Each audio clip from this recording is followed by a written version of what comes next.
grabar. A ver si está grabándose. Así que bueno, ya se introdujeron en evaluación de proyecto y ahora vamos a ver la parte de riesgo. Y vamos a ver que hay algunas maneras de medirlo, interpretarlo. Hay algunas cosas que vamos a sumarle al conocimiento de ustedes que creo que va a estar bueno. ¿Sí? Lo voy a poner en pantalla, lo voy a compartir. Pantalla. Tenemos el Power. Entonces, les decía, el enfoque de la clase de hoy va a tener un enfoque doble. ¿Sí? Yo siempre trato de hacer esto, de dar un contenido teórico, pero no olvidarme del contenido práctico y la experiencia o lo que pueden ver en la práctica. Como están en el último año, pero está bueno que vean eso, que se lleven ideas de cómo se puede trabajar o qué es lo que se van a encontrar cuando empiecen a trabajar. Entonces, a mí me gustaría empezar por esto y decir que las finanzas hay 4 globos que yo armo siempre y que nos van a servir para trabajar, ¿sí? Cuando me toca hacer trabajos de evaluación de proyectos, de alguna manera los procesos y los pasos por adentro de estos globos. Sin uno de ellos se nos cae el proceso completo, ¿sí? Primero es que necesitamos la matemática financiera, es nuestra herramienta para poder trabajar, la herramienta básica, ¿sí? La principal, es mover dinero en el tiempo. Ese es el objetivo acá de la matemática financiera y que lo usamos un montón, y hemos venido viendo en la materia esto, sobre todo con los flujos de fondos, trayéndolos, subiéndolos en el tiempo, bajándolos y todo lo que hemos visto, ¿sí? La segunda parte es la contabilidad y la economía empresarial o de la empresa, que también es importante, sobre todo porque estamos en una parte de la materia, estamos abocados a las finanzas corporativas. Y bueno, y en esta parte también de evaluación de proyectos, tienen que ver con una futura corporación el día de mañana. En otro orden de cosas, no podemos escapar al contexto macroeconómico. Si no entendemos el contexto macroeconómico, no sabemos dónde está inmerso el proyecto. Entonces, un muy buen proyecto aislado puede fracasar si lo introducimos en un contexto o en otro. Entonces, un proyecto que puede funcionar en Argentina, lo pones en Finlandia y no funciona, ¿sí? No sé si los finlandeses comerán choripanes. Entonces, capaz que hiciste un emprendimiento de choripanes y no te funciona en Finlandia. También con esto intento decir al revés, muchos emprendimientos funcionan en todo el mundo y en Argentina no. ¿Por qué? Y podríamos resumir, si queremos darle una arista financiera a la parte macroeconómica, pero bien específica de nuestra materia, podríamos hablar del riesgo país, ¿sí? Que es un riesgo sistémico, un riesgo que atraviesa a toda la economía, que atraviesa todos los sectores, a todos los niveles, y que termina incidiendo también en los proyectos de inversión, en la viabilidad de los proyectos de inversión. Y por último, la estadística, y acá me voy a detener y la vamos a usar, porque es muy difícil hablar de riesgo si no tenemos dominio estadístico, porque no hay otras maneras de hacerlo, ¿sí? También los voy a llevar por el tema riesgo a lo largo de toda la clase, los voy a subir y bajar para todos lados, es la idea, que sea una montaña rusa, pero vamos a terminar en la estadística. Y es por eso que cualquier curso avanzado de finanzas vas a terminar teniendo mucha carga de estadística, porque no se puede estudiar, llega un momento que el estudio se acota y se vuelve muy simplista, así muy lineal. Entonces con la estadística le vamos a agregar valor, y algo ya vimos cuando yo di esa clase al principio de la materia. Yo les dije que la parte de retornos y riesgo que les había dado está a lo largo de toda la materia, si lo podemos usar en toda la materia. Hay que llevarlo adelante de esa manera. Tenemos que sumar estos 4 ejes en toda la materia. Es la manera de poder tratar el riesgo. Si no dominamos un poco de estadística, no vamos a poder hablar de riesgo. Lo primero que me gustaría que les quede claro, ¿sí? Nos vamos a ir metiendo en riesgo en proyectos de inversión, pero quiero hacer esta distinción entre riesgo y incertidumbre. Ustedes ya la conocen, me imagino, han escuchado hablar. ¿Por qué? ¿Cuál es la gran diferencia? ¿Qué saben? ¿Cuál es la gran diferencia entre riesgo e incertidumbre? ¿Qué se les viene a la mente? Si es que se les viene algo. Buenas tardes, Fe. Hola, La Cami. información. ¿Qué cosa? La información. Perfecto, la información. ¿Y qué más? ¿En cuál tengo información, Cami? ¿En cuál estos En una dos? situación de riesgo. Bien, en riesgo tengo información, es correcto lo que decís. Y avancemos un poco más. ¿Qué más? ¿O qué tengo en riesgo? ¿O qué no tengo en incertidumbre? ¿Algo más se le ocurre a alguien, además de Cami? Probabilidad de ocurrencia. Erika, perfecto, la probabilidad. ¿Viste, Erika, que trajiste un concepto estadístico? Entonces, con esto, ustedes mismos me dijeron que vamos a tener que ir a la estadística, si no, no vamos a poder hablar de riesgo. Ya me hablaron de probabilidad, listo, punto. Punto final, no se discute más si vamos a introducir estadística o no, estamos de acuerdo, ¿sí? Entonces, riesgo e incertidumbre. En riesgo yo debería conocer, es muy difícil esto que estoy diciendo, debería conocer la probabilidad de ocurrencia de los eventos. Ahora lo voy a definir, que es riesgo igual, pero conozco la probabilidad de ocurrencia de los eventos futuros, ¿sí? Y en cambio, en la incertidumbre, no sé nada, no tengo información, como dijo Cami, no hay información. En riesgo hay información. Si quieren hacer la analogía, yo siempre digo que caminar y avanzar con incertidumbre es como avanzar en un cuarto oscuro que está lleno de cosas, pero no veo absolutamente nada. Y me puedo pegar la rodilla contra cualquier cosa, ¿sí? En cambio, en riesgo es como tener faros. ¿Está? Tengo ciertos faros, son luces pequeñas, muy sutiles, que me están mostrando el camino. Esa es la diferencia entre uno y otro, ¿sí? Y ahora quiero avanzar un poquito en esto, y quiero que me digan a ver qué piensan de esto. Los quiero activos y atentos, ¿sí? Tienen que responderme intuitivamente. Si ustedes tienen a una persona que se llama Gustavo, y que vive en la ciudad de Trelew, ¿sí? Dije Trelew, voy a poner alguna. Es tímido, vamos a describirlo a Gustavo, es tímido, servicial, y de poca conversación. Es ordenado y metódico, de trato formal y cordial, y tiene una gran obsesión por el detalle. Ármense la idea de Gustavo en la cabeza, ¿sí? Yo les describí una persona, ustedes evaluarán a qué se aproxima más a Gustavo. Gustavo es, a ver qué dicen, bibliotecario o músico.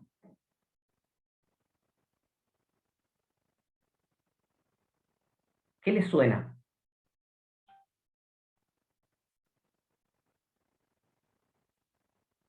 ¿Les tira más uno? ¿Les tira más bibliotecario? ¿O les tira más músico por esa descripción? Músico me tira más. Priscila, ¿te tira músico? Sí, porque de poca conversación, no sé, bueno, ¿No porque sé? el bibliotecario tiene que asesorar todo el tiempo. En cambio, el músico tiene que leer partituras, ponele, y no es necesario que hable todo el tiempo. Poca Bueno, conversación. es un punto válido. Bien. Es totalmente subjetivo esto que te estoy planteando. No sé si a alguien le suena a otra cosa, o a músico también. ¿Nadie opina? Laura dice bibliotecario, Fede. Bibliotecario. Bueno, Nadine, ¿vos qué decís? Yo tenés varias opciones, porque a ver, el músico es muy detallista, ¿no? Por eso por ese lado podríamos ir al detalle. Sí, Pero si bien, como dice Priscila, el bibliotecario conversa constantemente, ¿sí? sí. También el inmiscuirse dentro de los libros genera que sea más interno, ¿no? Y Bien. vaya más hacia su interior. Así que Sí, tiene trato también. formal y cordial, podría ser bibliotecario. Así que no sé para dónde querés ir, pero Bien, ahí vamos, ahí tenés vamos. estas Ya está. versiones. Bueno, gracias, pues me dan letra, porque si no me quedo ahí solo, así que es la idea. Bien, vamos a la siguiente filmina. Pero fíjense qué interesante, porque acá, vieron que nosotros todos tendemos a hacer esto. Yo también hice lo mismo. Esto lo saco de un libro, hay un autor que me gusta mucho, que se llama Daniel Kahneman, que fue premio Nobel en economía, pero es un psicólogo, ¿sí? Y habla de que la psicología tiene una gran incidencia en la economía, y habla de cómo fallamos en el razonamiento estadístico. Todos, de hecho, le hacen experimentos a profesores de estadística, los ponen en aulas y a matemáticos, y hacen este tipo de experimentos, y todos razonamos mal, porque es inherente a la forma de pensamiento del ser humano, ¿sí? Es una cuestión neurológica que nos excede. Entonces tendemos a juzgar esto, con esta descripción tendemos a juzgar esto, y la misma descripción, si quieren, yo se la cambio e invertimos en la acción de Galicia o YPF, basado en lo que leemos, ¿sí? Tenemos esa tendencia. Fíjense, en la población de Trelew, tenemos más o menos, y estos son datos aproximados, no me pregunten de dónde lo saqué, no importa, pero esta es la cantidad de bibliotecarios y músicos que hay en la ciudad de Trelew. Entonces, si uno lee esta descripción y le suena a bibliotecario, lo que uno no está teniendo en cuenta es la cantidad de músicos que hay en la población total si tomamos población de músicos y bibliotecarios, ¿sí? Y ahí es donde por ahí nos falla la intuición, ¿no? Uno por ahí lee un mensaje, les cambio a algo bien financiero. Leemos un mensaje de una empresa que es extraordinario, los resultados que tuvo, porque bla, porque el CEO de la empresa, esto, lo otro, bla, bla, bla, pero cuando miramos la estadística vemos que en la mayoría de los casos la acción rebota para abajo después de un proceso eleccionario, ¿no? Entonces, la estadística juega un papel importante y solemos ignorarla, solemos anticiparnos. Yo lo hice a propósito, ¿no? Porque quería que les quede por lo menos el razonamiento de esto de que tendemos a juzgar y a tomar decisiones con la parte literal, con la historia, que nos queda mucho más que el dato duro. El dato duro nos olvidamos, ¿sí? O no pensamos, no lo tenemos en cuenta, ¿sí? En realidad, la manera ideal de pensar, que es la que proponen estos autores, es vamos a la estadística primero y después vamos al relato. No es muy difícil hacer ese proceso, porque somos seres humanos, ¿sí?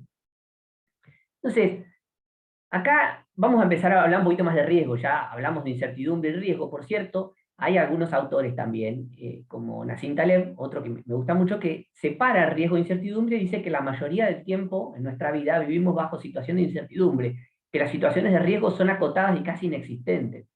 Entonces, él lo que dice es cómo administro la incertidumbre, no cómo administro el riesgo, que es un problema aún mayor y creo que es el problema hacia donde va el estudio hoy de las ciencias económicas y los estudios de riesgo, ¿sí? En realidad pasar a estudios de incertidumbre. Y considera que todas las variables son aleatorias. Entonces lo que dice es, si todas las variables son aleatorias y no sé qué comportamiento pueden llegar a tener, ¿a dónde diablos va la ciencia estadística y económica, ¿no? Con el tema de riesgo? Pues no lo vamos a poder medir más. Bueno, ahí entramos en el campo de la filosofía un poco. Acá, esta frase me gustó, lo importante no es lo que una persona tiene o no tiene, sino lo que teme a perder, ¿sí? Y nos vamos metiendo en esto del riesgo. Y yo lo defino de la siguiente manera: para mí es un evento cuya ocurrencia no es cierta, porque no sé si va a suceder, ¿sí? Es incierto, pero que en caso de ocurrir podría generar algún tipo de daño. En nuestro caso, como estamos hablando de riesgo financiero, vamos a decir, como estamos en otra materia, ese daño tiene que ser patrimonial. Si no hay daño patrimonial, no es que no nos interesa y se los voy a mostrar al final, en un caso de aplicación, pero es un poco más difícil para nosotros, porque nosotros no sabemos cómo cuantificar un daño para la salud o un daño de accidente laboral, etc. El riesgo es un concepto subjetivo, eso es algo que les quiero que les quede, que también se los dije en esa primera clase. Y se los digo por el siguiente juego que les voy a hacer, y los necesito. A ver, si están mirando la pared o mirando por la ventana, o pasó una mosca y se fueron atrás de la mosca, vengan. Supongamos el siguiente juego, ¿sí? Miren el juego que les voy a tirar. Les voy a dar opción 1, ¿sí? Les puedo dar $100 ya, se los llevan, ya, te llevas $100 a tu casa, ya te los entrego así, cash, ¿sí? O alternativamente, podés entrar y jugar, ¿sí? ¿Y cómo vas a jugar? Bueno, de la siguiente manera: se van a arrojar 2 dados, y si la suma de los 2 números me da menor a 4, no ganas nada de premio. Y si la suma da mayor a 4, te llevas la cantidad de dólares equivalente a 100 por la suma de los dados. ¿Se entendió? ¿Sí? Te llevas $100 ya, o entrás, jugás, y te llevas la suma de los dados, que tiene que ser mayor, acordate, ¿sí? Igual a 4 o mayor, ¿sí? Y te llevas 4 por 100, o 5 por 100, o 6 por 100, la suma de dados que me dé. ¿Juegan o no juegan? ¿Quién juega? Todos responden, aunque sea en el chat. Son 11, quiero 10 respuestas por lo menos, así la libero a Nadine de participar en todas. 10 respuestas por lo menos. ¿Juegan o no juegan? Y pasa que en la segunda tengo que ver las probabilidades. Bien, seguimos con probabilidad, Sí. y me gusta. ¿Intuitivamente jugás, Priscila, no? Y no sé. ¿Qué harías? No. Suponete que te lo propongo ya, te digo, llevate $100 o tiro los 2 dados, y si sacás menos de 4 no te lo llevas nada. ¿Qué preferís? ¿Llevarte los $100 o arriesgar? No, prefiero por lo seguro. ¿Vas por lo seguro? Yo. $100. Bien. ¿Alguien piensa distinto? Sí. ¿Alguien piensa distinto? Laura, ¿piensas distinto? Facu, no los veo a todos, ¿eh? Les voy diciendo los que me acuerdo y los que voy viendo en el chat. Mel, ¿nadie piensa distinto? Vamos, los pido Yo ahí. iría por el segundo, porque Gaby. pienso que hay más probabilidades de que salga 2 dados, que Sí. no sea 1 y 2. O sea, te sale 1, capaz que en el otro te sale un 4, un 5. Y tu razonamiento es correcto, Cami. Laura dice también me arriesgo. Pero también es válida la postura de Priscila. Eso es lo que quiero decir. ¿Sí? Acá, porque cuando estamos hablando de riesgo, lo que se van a empezar a dar cuenta es que Cami tiene una solución, Priscila tiene otra, y Laura tiene otra, y todos tenemos una distinta. ¿Sí? Fíjense que estas son las soluciones posibles. Evidentemente, cuando miramos probabilidades, vemos que en la mayoría de los casos estamos ganando. ¿Sí? Entonces, es válido cualquiera de las dos posiciones. Vamos a cambiar el juego, vamos a aumentarle un poco la adrenalina. ¿Sí? Supongamos el siguiente juego, te llevas $100 ya, o arrojas 2 dados, y si la suma de los dos números me da menor a 10, no ganás premio. Y se te da mayor o igual a 10, te llevas dólares multiplicado por 100, ¿sí? La cantidad de los dados multiplicado por 100. Que estamos hablando que menor a 10 no ganás, por lo tanto con 10 te llevas $1000. Y con 12 puntos, que son los dos dados al máximo, te llevas $1200. ¿Juegan o no juegan? Ahora, Priscila. No, yo no me arriesgo, porque Cami, la no. probabilidad es menor. Te llevas los $100. No, yo tampoco. ¿Alguien juega? Sí. ¿Quién juega? A ver quién es el atrevido. O la atrevida. ¿Nadie se anima a jugar? ¿Nadie más? Mire, los voy a empezar a saltar uno por uno. Mel, ¿jugás o no jugás? Erika, Luciana, Laura, Facu. No, yo no jugaría. Primera, nada. ¿Nadie juega? Bueno, acá están el cuadro con las soluciones. ¿Sí? Tenemos, esta es la zona en la que ganás. ¿Sí? Apareciera como que juega en contra, ¿no, Cami, ahora? El resultado es como que no está muy atrevido. Claro. Bueno, Sí, sí. pero, por eso digo, la estadística es contraintuitiva y nos va a jugar siempre en contra a la mente, ¿sí? La mente razona raro. Fíjense el valor esperado de la primera decisión, del primer juego. ¿Qué es el valor esperado? Es multiplicar la probabilidad por cada uno de esos resultados. ¿Sí? La probabilidad, como este es un cuadro de 36 cuadritos, de 36 opciones, ¿sí? Voy a tener, como es un valor esperado, cuando multiplico la probabilidad por el resultado que puedo llegar a obtener, voy a obtener este valor esperado que es 677,80, que supera los $100, por lo tanto el razonamiento es correcto. Jugar desde lo racional era lo correcto. Desde lo emocional, la banco a Priscila, no era lo correcto, porque ella no puede dormir si juega a esto. ¿No es cierto, Priscila? Entonces, la lógica es la de cada uno. La lógica matemática nos dice que deberíamos jugar. Y fíjense en el segundo caso, Cami. En el segundo caso también conviene jugar, porque el valor esperado es 178. Claro, pondera mucho, es muy alto, estos $1000, perdón, son muy altos, entonces ponderan poquitito, pero ponderan mucho. Entonces el valor esperado me da 178. Entonces uno esperaría a que el resultado final debería darme positivo. Bueno, un poco nos estamos introduciendo en esto del riesgo, y fíjense la cantidad de opciones que van a ver, y todo lo que van a empezar a ver. Fíjense, el segundo juego, la misma opción, ¿sí? Que es esta. ¿Sí? Con esos 6 casilleros en los que ganan algo. Si alguien se animaba a jugar, fíjense cómo cambia el planteo, si ahora en vez de $100 te digo $100.000 ya. Te llevas $100.000 ya, te compras la casa. ¿Sí? Se arrojan 2 dados, si sacás más de 10, ganás. Si sacás menos de 10, no. Mayor o igual a 10, ganás. ¿Sí? Cambió totalmente el planteo. ¿Y ahora qué cambió? Y ahora cambió el número. Ahora, si había alguno que jugaba acá, no sé si alguno decidió jugar o no, no los leí, ni me lo dijeron. Pero si alguno quería jugar acá, yo no sé si acá se anima a jugar por $100.000, porque $100.000 no es tan fácil de entregar, ¿sí? Entonces, acá la pregunta es, ¿alguien había elegido la opción 2 en el segundo juego y ahora elegiría no arriesgar nada? Bueno, puede ser. ¿Sí? Entonces, otra moraleja, otra conclusión, primero separar emoción y racionalidad acá en riesgo es muy importante, ¿sí? Y vale la emoción, porque en riesgo juega mucho la emoción, y que los volúmenes cambian también en el resultado del juego. Retornos y riesgos. Miren lo siguiente.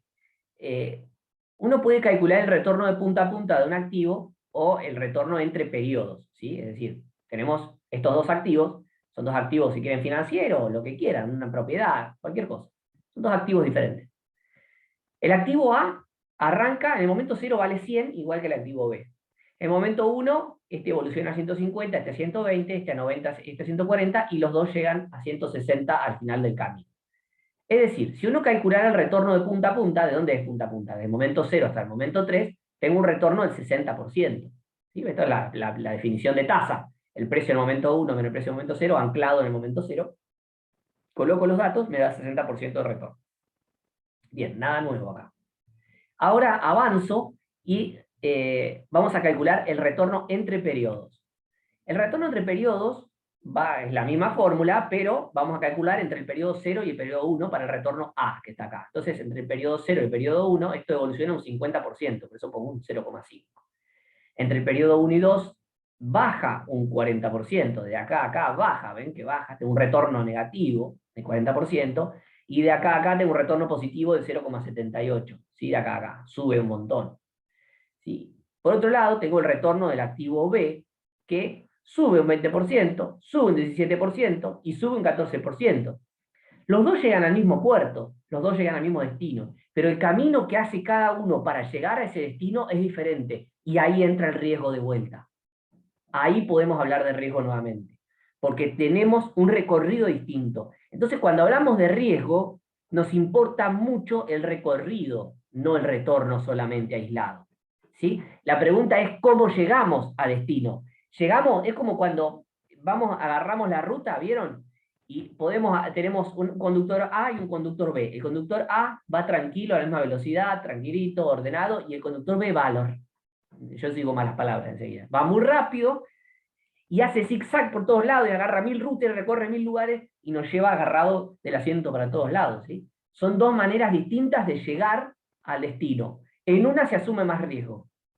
¿Está? Fíjense cómo los voy a empezar a meter con el tema de riesgo y cómo empezamos a ver este asunto. Entonces ahí vemos que los retornos, ¿sí? Cómo son comparativamente entre periodos, y vemos esto que es un concepto que nos interesa mucho, que se llama volatilidad. Fíjense, estos son los precios de esos dos activos, el activo A en violeta, el activo B en amarillo.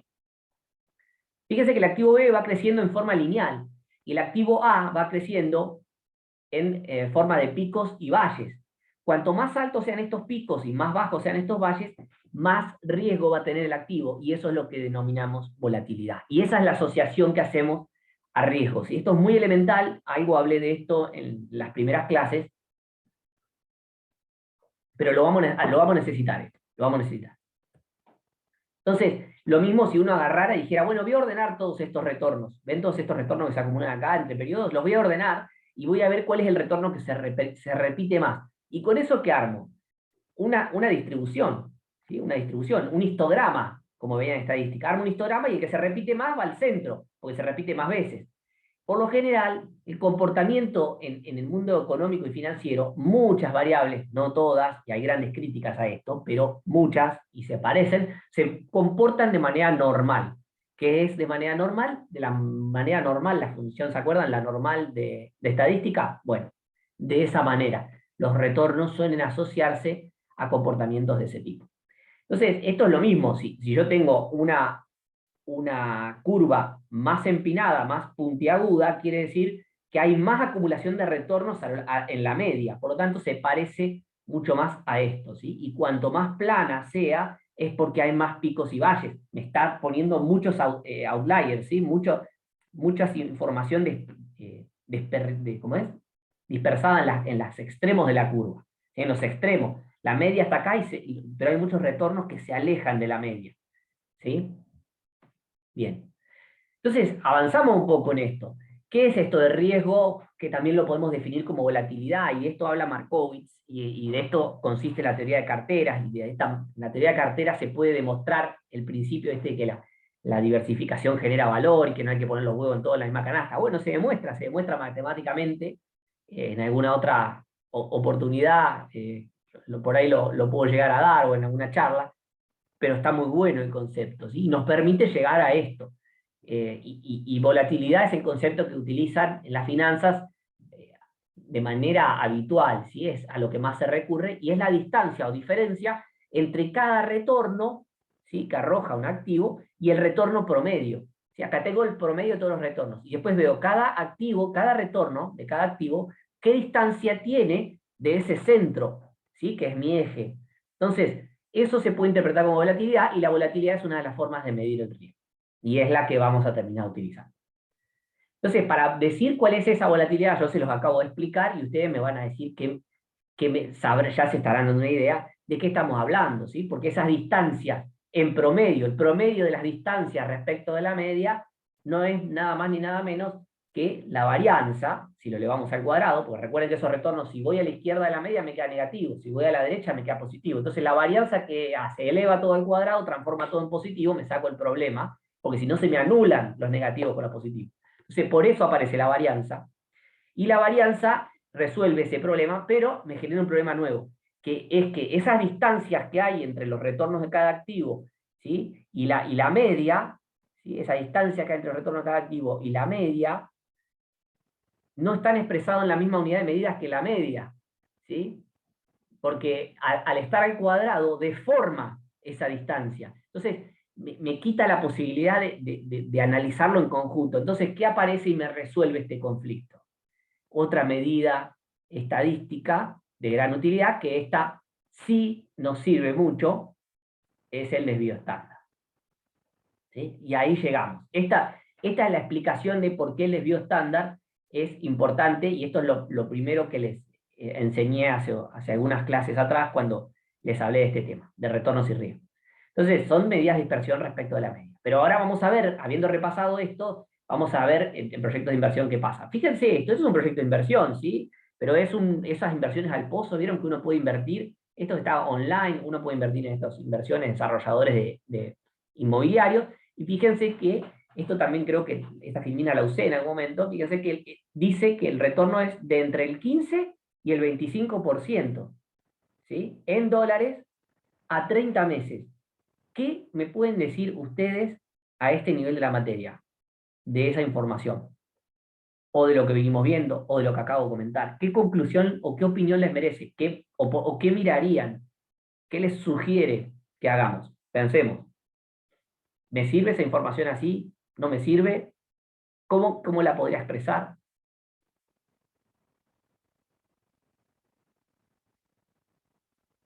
¿Nada? ¿Se cortó internet? No. Porque me andaba mal, ¿eh? Y escucho mucho silencio. ¿Los perdí o vienen con los conceptos que vengo desarrollando? Facu, Erika. Hola. ¿Alguien? Cami, a ver, contestame, Cami, si me siento bien. Priscila.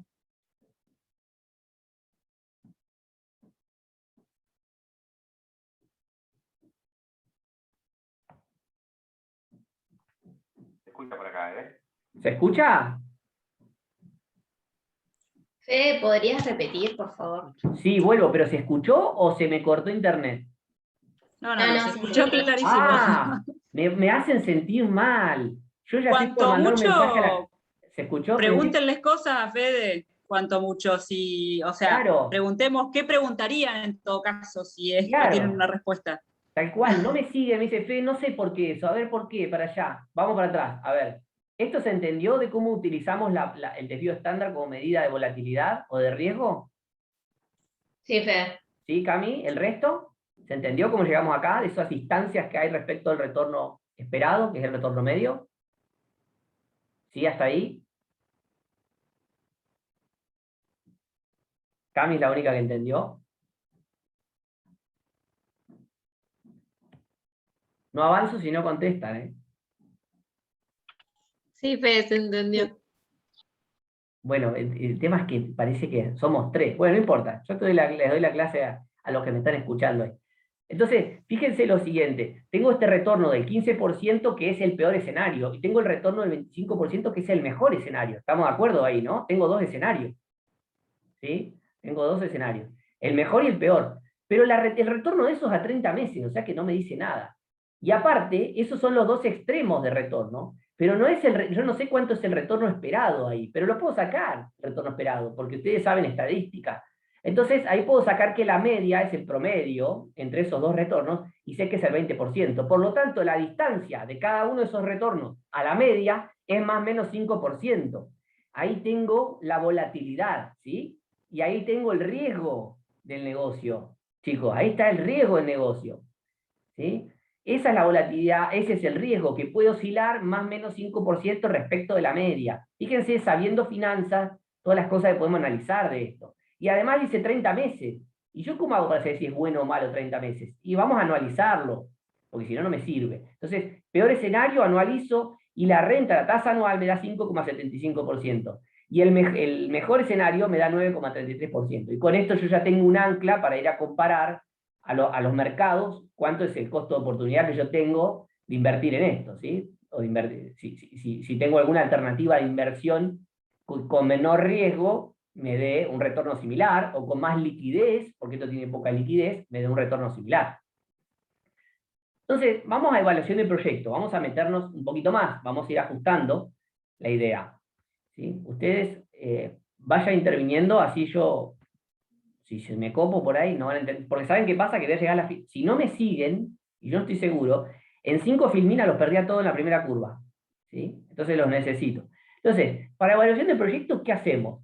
Primero que nada, yo hablo un poco también de mi experiencia, ¿sí? Lo primero que se hace es estudiar o calcular la inversión necesaria, capital fijo más el capital de trabajo. Y después tengo que ver si eso está en dólares o en pesos, ¿sí? Después tengo que armar el estado de resultado actual y proyectado, y los presupuestos de inversiones, etcétera, ¿sí? La parte económica. Después tengo que decidir si voy a proyectar en pesos o en dólares. ¿Por qué proyectaría en dólares o por qué proyectaría en pesos? Es una pregunta interesante. A la hora de proyectar, de armar un flujo de fondos, es una pregunta crucial esta. Porque si voy en pesos, voy a tener otras consideraciones a tener en cuenta. Si voy en dólares, va a ser otra, ¿sí?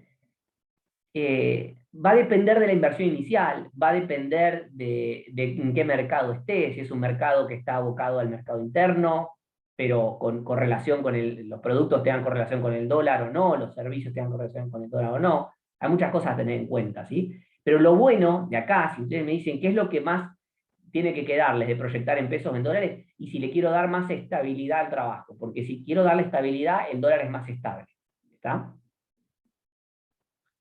La decisión de financiamiento del proyecto, hay que decidir cómo se va a financiar ese proyecto. Eso muchas veces te lo dice el cliente, ¿sí? O lo van a decidir ustedes si les toca emprender el día de mañana. Después hay que construir la tasa de costo de capital, que va a estar relacionado con la moneda y la forma de financiamiento, obviamente. ¿Sí? Porque si voy a armar todos los flujos en dólares, entonces tengo que dolarizar esa tasa. Y si voy a armar todos los flujos en pesos, voy a tener que buscar una tasa y construir una tasa en pesos para descontar. Entonces están relacionados de alguna manera u otra. Y la forma de financiamiento, obviamente, pues ya saben, el costo promedio ponderado de capital está conformado por la forma de financiamiento, ¿sí? La estructura de capital de la empresa. Y después viene la construcción de los flujos de fondos. Luego viene la construcción de los flujos de fondos.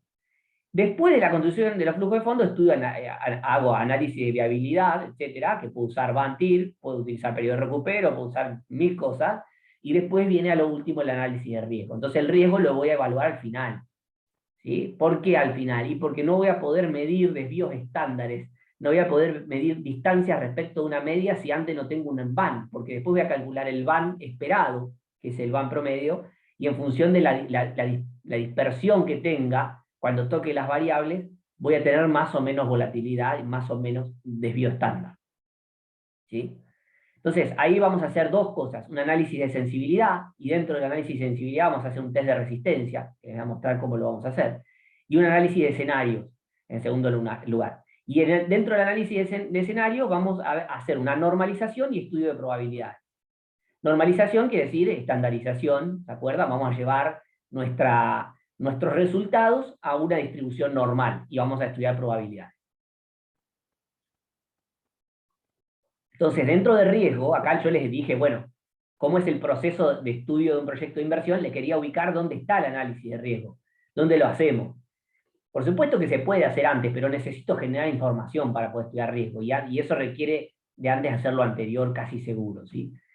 Dentro de las dos formas en las que yo voy a abordar el tema, tenemos el análisis de sensibilidad y el análisis de escenario, y dentro del análisis de sensibilidad, que es más sencillo, es un poco más precario, pero nos sirve igual, porque nos permite evaluar los límites del negocio, ¿sí? Vamos a hacer una identificación de variables críticas. ¿Por qué? Porque vamos a testear, vamos a probar el modelo construido, vamos a decir, a ver esta variable cuánto lo golpea el van, ¿sí? Porque el análisis de sensibilidad es eso, es acotar una variable y moverla, y en función de cómo se mueve esa variable, estudiar cómo se comporta el van, ¿sí? Entonces, eso es lo interesante de poder acotar e identificar esas variables, y vamos a ir probando con variables, todas las variables que consideremos que pueden llegar a influir mucho en el negocio, y las vamos probando, ¿sí? Y vamos viendo cómo impactan el van, ¿sí? Entonces armamos el modelo en Excel y vamos probando eso. Y después, el test de resistencia y límite del negocio, que para mí está buenísimo, porque vos acá podés determinar, de alguna manera u otra, aproximadamente cuánto se banca el negocio en el precio, en la cantidad, en el riesgo país, o en la variable que vos quieras, pues lo podés hacer con cualquier variable, que te cumpla con la condición que vos estás estableciendo, ¿sí? Después tenés análisis de escenario, que acá lo que hacemos es estudiar la volatilidad de los flujos, fíjense, de los flujos futuros proyectados, y la del van. ¿Sí? Y lo que terminamos haciendo, que se suele hacer, es una normalización del van y un estudio de probabilidades, pues, que es una pavada, porque es entrar en la distribución normal. Y ustedes dirán, no me acuerdo, no importa, yo tampoco me acuerdo, pero voy al libro y lo estudio, porque ustedes hicieron estadística, y lo pueden ver, ¿sí? Yo les cuento cómo se estudia esto. Después, ¿cuánto lo van a aplicar en la práctica? Es difícil, pero en algunos trabajos pueden llegar a aplicarlos, y les voy a mostrar un trabajo, lo último, que tiene la envergadura como para poder aplicarlo, ¿sí? Que hice. Entonces, el análisis de sensibilidad, ¿qué hacemos acá? Estudiamos cuál es el efecto sobre el van al cambiar aisladamente una variable. Elijo una variable, la muevo, me fijo cómo impacta en el van. Dejo parametrizada ceteris paribus la demás, ¿se acuerdan del ceteris paribus de economía? Bueno, parametrizo todo lo demás y muevo la otra variable, y me fijo cómo se mueve la variable, muevo la variable y me fijo cómo se mueve el van. Lo ideal sería que todas las variables las muevan en la misma proporción, para saber cuál es la que incide más. Entonces, supónganse... Sí, Nadine. Priscila tiene problemas de conexión. No, Sí. Priscila, en general, nosotros lo escuchamos, yo por lo menos lo escucho bien. Puede Sí. ser que vos te haya cortado, Sí, pero se si escucha querés, bien. No, me parece, no me sé. parece que Priscila me había dicho al principio, Nadine, que tenía problema de conexión. No sé el resto igual. Ah, bueno, ahora tiene problemas de capaz. A ver si le sacamos Escucho bien. la ¿Sí? cámara. Bárbaro, Nico. Gracias, Cami. Ahí yo apagué mi cámara, a ver si con eso Bueno. capaz Ay, que ya tiene perdón, mejor. me anda muy mal. No importa, Ah, Priscila, está grabado. Sí, debe ser yo. Estoy grabando, ¿no? Listo, ¿Ustedes lo ven? listo, gracias. Sí, está grabando. Sí, Fede, No se estás preocupen. grabando bien. Bien. Sí, sí, Perfecto. se ve. Bueno, gracias, José. Gracias, Lu, apareció Lu, mirá. Bueno, entonces, el análisis de sensibilidad, en el análisis de sensibilidad estudiamos eso. ¿Cuál es el efecto sobre el van al cambiar aisladamente una variable? Elijo una variable, la muevo en un 10, supónganse, vamos a agarrar el precio, vamos a estudiar precio, bien. Vamos a mover el precio en un 10% para arriba. Me fijo en qué porcentaje varía el van. El van varió en un 20%, ok. Ahora voy a mover los costos. Determinado, el costo de energía puede ser un problema para el proyecto que yo les voy a mostrar ahora. El costo de energía puede ser un problema. Aumento el costo de energía un 10%. ¿Cómo le impacta al van? Y capaz que se va un 40% abajo el van, ¿sí? Entonces, yo pruebo las variables y ahí identifico cuál es mi variable crítica, ¿sí? Porque si yo cuando moví el precio, vamos a hacer para abajo mejor, bajo un 10% el precio y me baja un 10% el van, y bajo un 10% el costo subo un 10% el costo de energía, y el van se me cae en un 40%, quiere decir que encontré una variable crítica. ¿Se entiende? Eso es prueba y error, es jugar con el modelo. Esto, la evaluación de proyectos, de alguna manera, para mí, yo lo entiendo de esta manera, y es mi experiencia, es jugar a simular el negocio anticipadamente.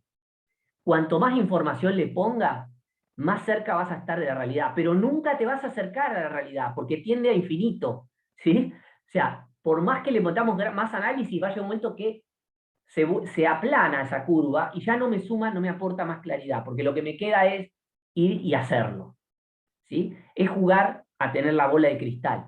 Y créanme que es una actividad profesional muy importante, porque en función de esto hay gente que pone plata, chicos, ¿sí? Y no es chiste, ¿sí? Porque por lo general cuando te vienen a ver para hacer un trabajo de esto, para un proyecto de inversión, es porque en general no es un proyecto chico, porque si fuera a poner una verdulería, está bien, ojalá se profesionalice y todo cliente lo piense de esa manera y uno le pudiera hacer un calculito sencillo que capaz que en 2 horas le hace los números, ¿sí? Pero qué bueno sería, y se los digo, qué bueno sería para la profesión de ustedes darle este agregado de valor a la profesión, porque lo que les va a empezar a pasar es que les va a costar competir a la hora de liquidar monotributo, impuestos y hacer monotributo y hacer balances. ¿Sí? Les va a costar competir, porque hay mucho. Entonces, el agregado de valor es importante. Estoy defendiendo lo que hago, ¿sí? Déjenme por lo menos explayarme, diviértanse. 1. Se debe identificar las variables más críticas del modelo, lo hacemos de esa manera, probando, ¿sí? Y se le asigna una variación porcentual determinada a la variable y se observa la variación relativa del VAN ante dichos cambios. Y de esa manera me voy fijando cuál es la variable, la que más incide después, ¿sí?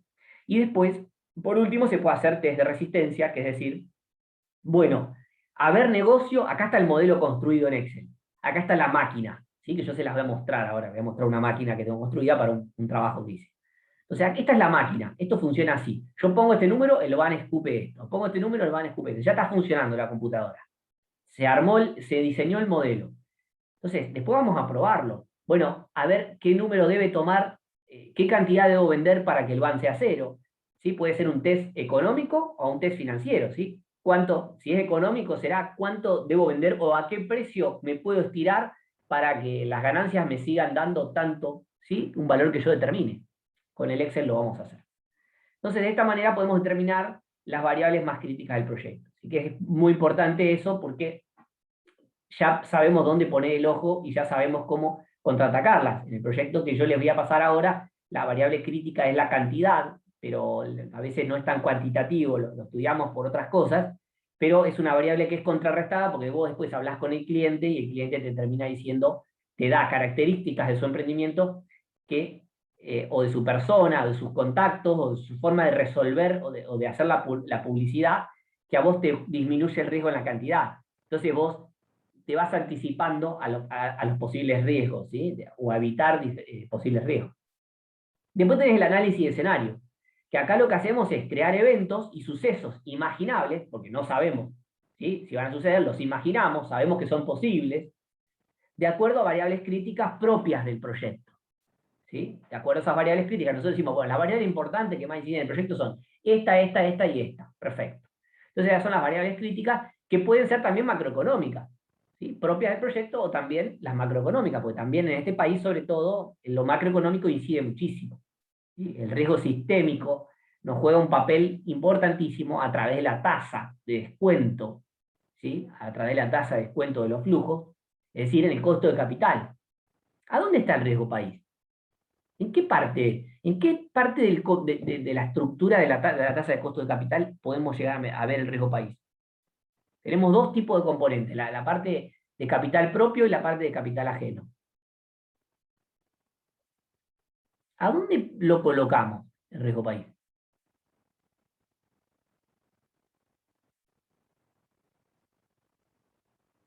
¿No lo saben? ¿No se lo imaginan? Bien, ¿vieron el método KPM? Capital Asset Pricing Model se llama el método. Eso les iba a hacer recordar. Pensemos en cuándo usamos el CAPM.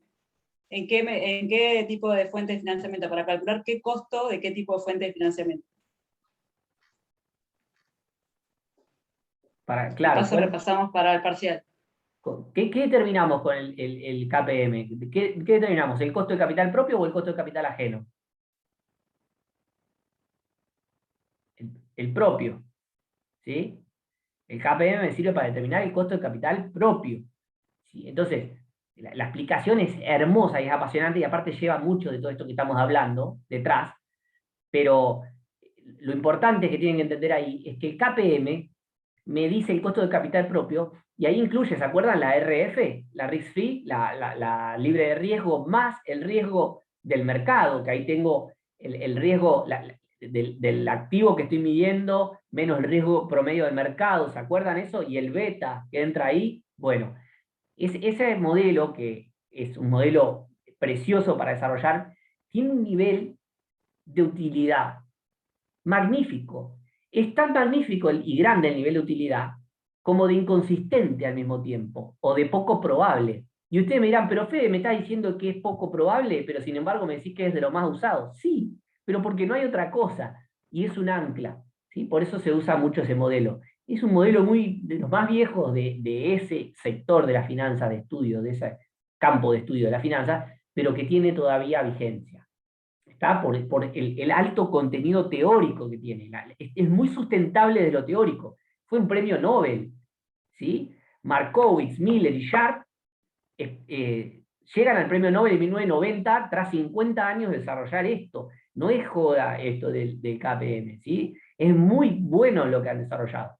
Insisto, en algún momento voy a dar alguna charla explicando a un Nobel, que tengo ahí escrito algunas cosas que puede llegar a ser interesante. Entonces, con el análisis de escenario hacemos eso. Analizamos las variables críticas y imaginamos diferentes escenarios donde le ponemos, bueno, el riesgo país, en el escenario 1, el riesgo país va a ser tanto, el precio que voy a vender va a ser tanto, los costos variables van a ser tanto, etc. En el escenario 2, bueno, y voy asignándole valores a cada una de esas variables. ¿Está? Y de esta manera nos interesa conocer el valor esperado o esperanza matemática y el riesgo asociado al proyecto en cuestión, que se llama volatilidad. Es decir, voy a tener diferentes escenarios, cada escenario va a ponderar por una probabilidad, ¿sí? Como van a ver acá, ¿ven esto? Acá tengo la probabilidad de que suceda, yo establezco esto, yo lo invento esto. ¿Y por qué lo inventaba Fede? Y porque necesito tener una idea de que puede llegar a pasar, ¿sí? Porque estoy jugando de la bola de cristal. Bueno, tomemos este camino. Si tomamos este camino, ¿qué pasa? Bueno, no, vamos a tomar este mejor. Bueno, ¿qué pasa? No es lo mismo, yo creo que están de acuerdo, ¿no? No es lo mismo hacerlo a ciegas, que es bajo incertidumbre, con hacerlo con riesgo, que es lo que dijo Cami, con información. Porque yo tengo la información ahora. Sé que si las cosas salen de esta manera, sé a dónde me puede llevar. Y capaz que digo, pero pará, yo pensé que me iba peor si el escenario es tan malo, y no me va tan mal, lo hago el proyecto. O capaz que digo, yo pensé que no era tan riesgoso, ¿sí? Y de repente cuando miro los números, y la verdad que si me sale mal, me entierro, ¿sí? Entonces, evidentemente esto es importante, ¿sí? Y entonces acá están, lo que vamos a hacer es proyectar los flujos de fondo, que estos son los flujos de fondo para la firma, ¿sí? Flujo de fondo de la firma, por cada escenario, y con ello vamos a trabajar. Fíjense, yo lo hice acá. Acá hice 3 escenarios, el free cash flow, o el flujo de fondo de la firma, libre, ¿sí? El flujo de caja libre, más el valor terminal, ¿sí? De cada escenario. Es el flujo de fondo más el valor terminal. Ahora se lo voy a mostrar. Entonces armo un escenario pesimista, uno moderado y uno optimista. Pueden armar todos los escenarios que quieran. Yo armé 3 para simplificar ahora, ¿sí? En la inversión inicial, y acá le asignamos una probabilidad de ocurrencia. ¿Y en qué nos basamos para eso? Les dije que era importante la experiencia, los conocimientos de matemática financiera, estadística, contabilidad y economía empresarial y macroeconomía, ¿sí? ¿Y qué tengo que estudiar? Y el negocio en sí, sobre el cual estoy trabajando, ¿sí? El país sobre el cual estoy invirtiendo. Todo eso me va a ponderar, me va a hacer que los escenarios ponderen más. Yo después de armar los escenarios voy a decir, bueno, ¿cuál es el que más probable que suceda? El moderado, el intermedio, el escenario base se llama también, ¿sí? Y después le doy un valor a los otros escenarios. ¿Y acá qué voy a poner? Bueno, el X es el valor de la variable, que es el del flujo de fondo, el momento 1, ¿sí? El momento 1 para el escenario 1, del momento 1 para el escenario 2, que es el escenario moderado, del momento 1 para el escenario optimista. Después, en un segundo periodo, tengo el valor de la variable del flujo de fondo libre del momento 2 para el escenario 1, el flujo de fondo para el momento 2 del escenario moderado y el flujo de fondo del momento 2 para el escenario optimista. ¿Se entiende esto? Necesito que me digan que sí, porque si no, no puedo avanzar. Si no me Sí, entendieron Fede, acá, yo ¿sí? sí lo entendí. Bien, perfecto. Si no, derrapan, ¿eh? Así que me frenan. Levanten el micrófono y hablen. Bien, ¿esto qué es? Es que subí J, ¿sí? Donde las I son los periodos y donde las J son los escenarios. De alguna manera se parece a una matriz. ¿Sí? Una matriz. Donde tenemos I es periodo y J es escenario. Perfecto. Lo mismo, acá abajo, fíjense, lo mismo. La misma imagen anterior, con los X sub I J, Pero hay unas fórmulas que nos ayudan a formalizar el razonamiento, digo yo. Ustedes las van a ver y van a decir, ¿qué es pelote, Fede? Bueno, no importa, yo se lo voy a explicar intuitivamente después.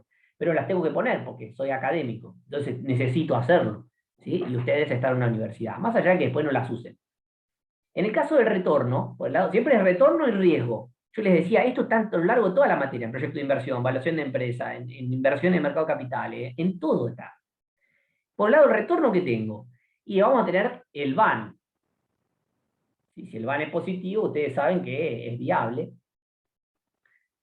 Y tengo el VAN esperado, la esperanza del VAN. ¿Se acuerdan? La E de estadística, esperado, ¿qué significa la esperanza? Matemática. ¿Qué significa? ¿Alguien está preparando estadística? A ver, lo quiero ir rápido. ¿Alguien está preparando al final estadística o no? ¿O lo preparó hace poquito? ¿Qué es la esperanza? La media, ¿no es? Bien, la media. Pero no es una media simple, es una media ponderada, Erika. Es correcto lo que decís. Es correcto. ¿Ponderado por qué? Por la probabilidad de ocurrencia. ¿Sí? ¿Qué quiere decir? Que no divido por n cantidad de variables, ¿sí? O de valores que toma la variable, quiero decir. Sino que puede ser que algunos escenarios tomen diferente ponderación. Eso es lo que estoy diciendo. Y eso es lo que estoy poniendo acá. P sub J, donde J dijimos que eran escenarios. ¿Se entiende, Erika, esto? Sí, sí. Sí. Bien. Entonces, fíjense que tengo el VAN. La sumatoria es desde J igual a 1 hasta K. ¿K qué son? K cantidad de escenarios. En nuestro caso, acá 3 tenemos, ¿sí? 3 escenarios. Entonces, J son los escenarios. Entonces, vamos a hacer la sumatoria de los VAN, pero ponderado por su probabilidad, y eso me va a dar la esperanza del VAN, que es la media, como dice Erika. ¿Está? No la media simple, sino la media ponderada. Bien. Pasos refrescan un poco. En el caso de la esperanza del VAN también se puede sacar de la siguiente manera, ¿sí? La esperanza de cada uno de estos,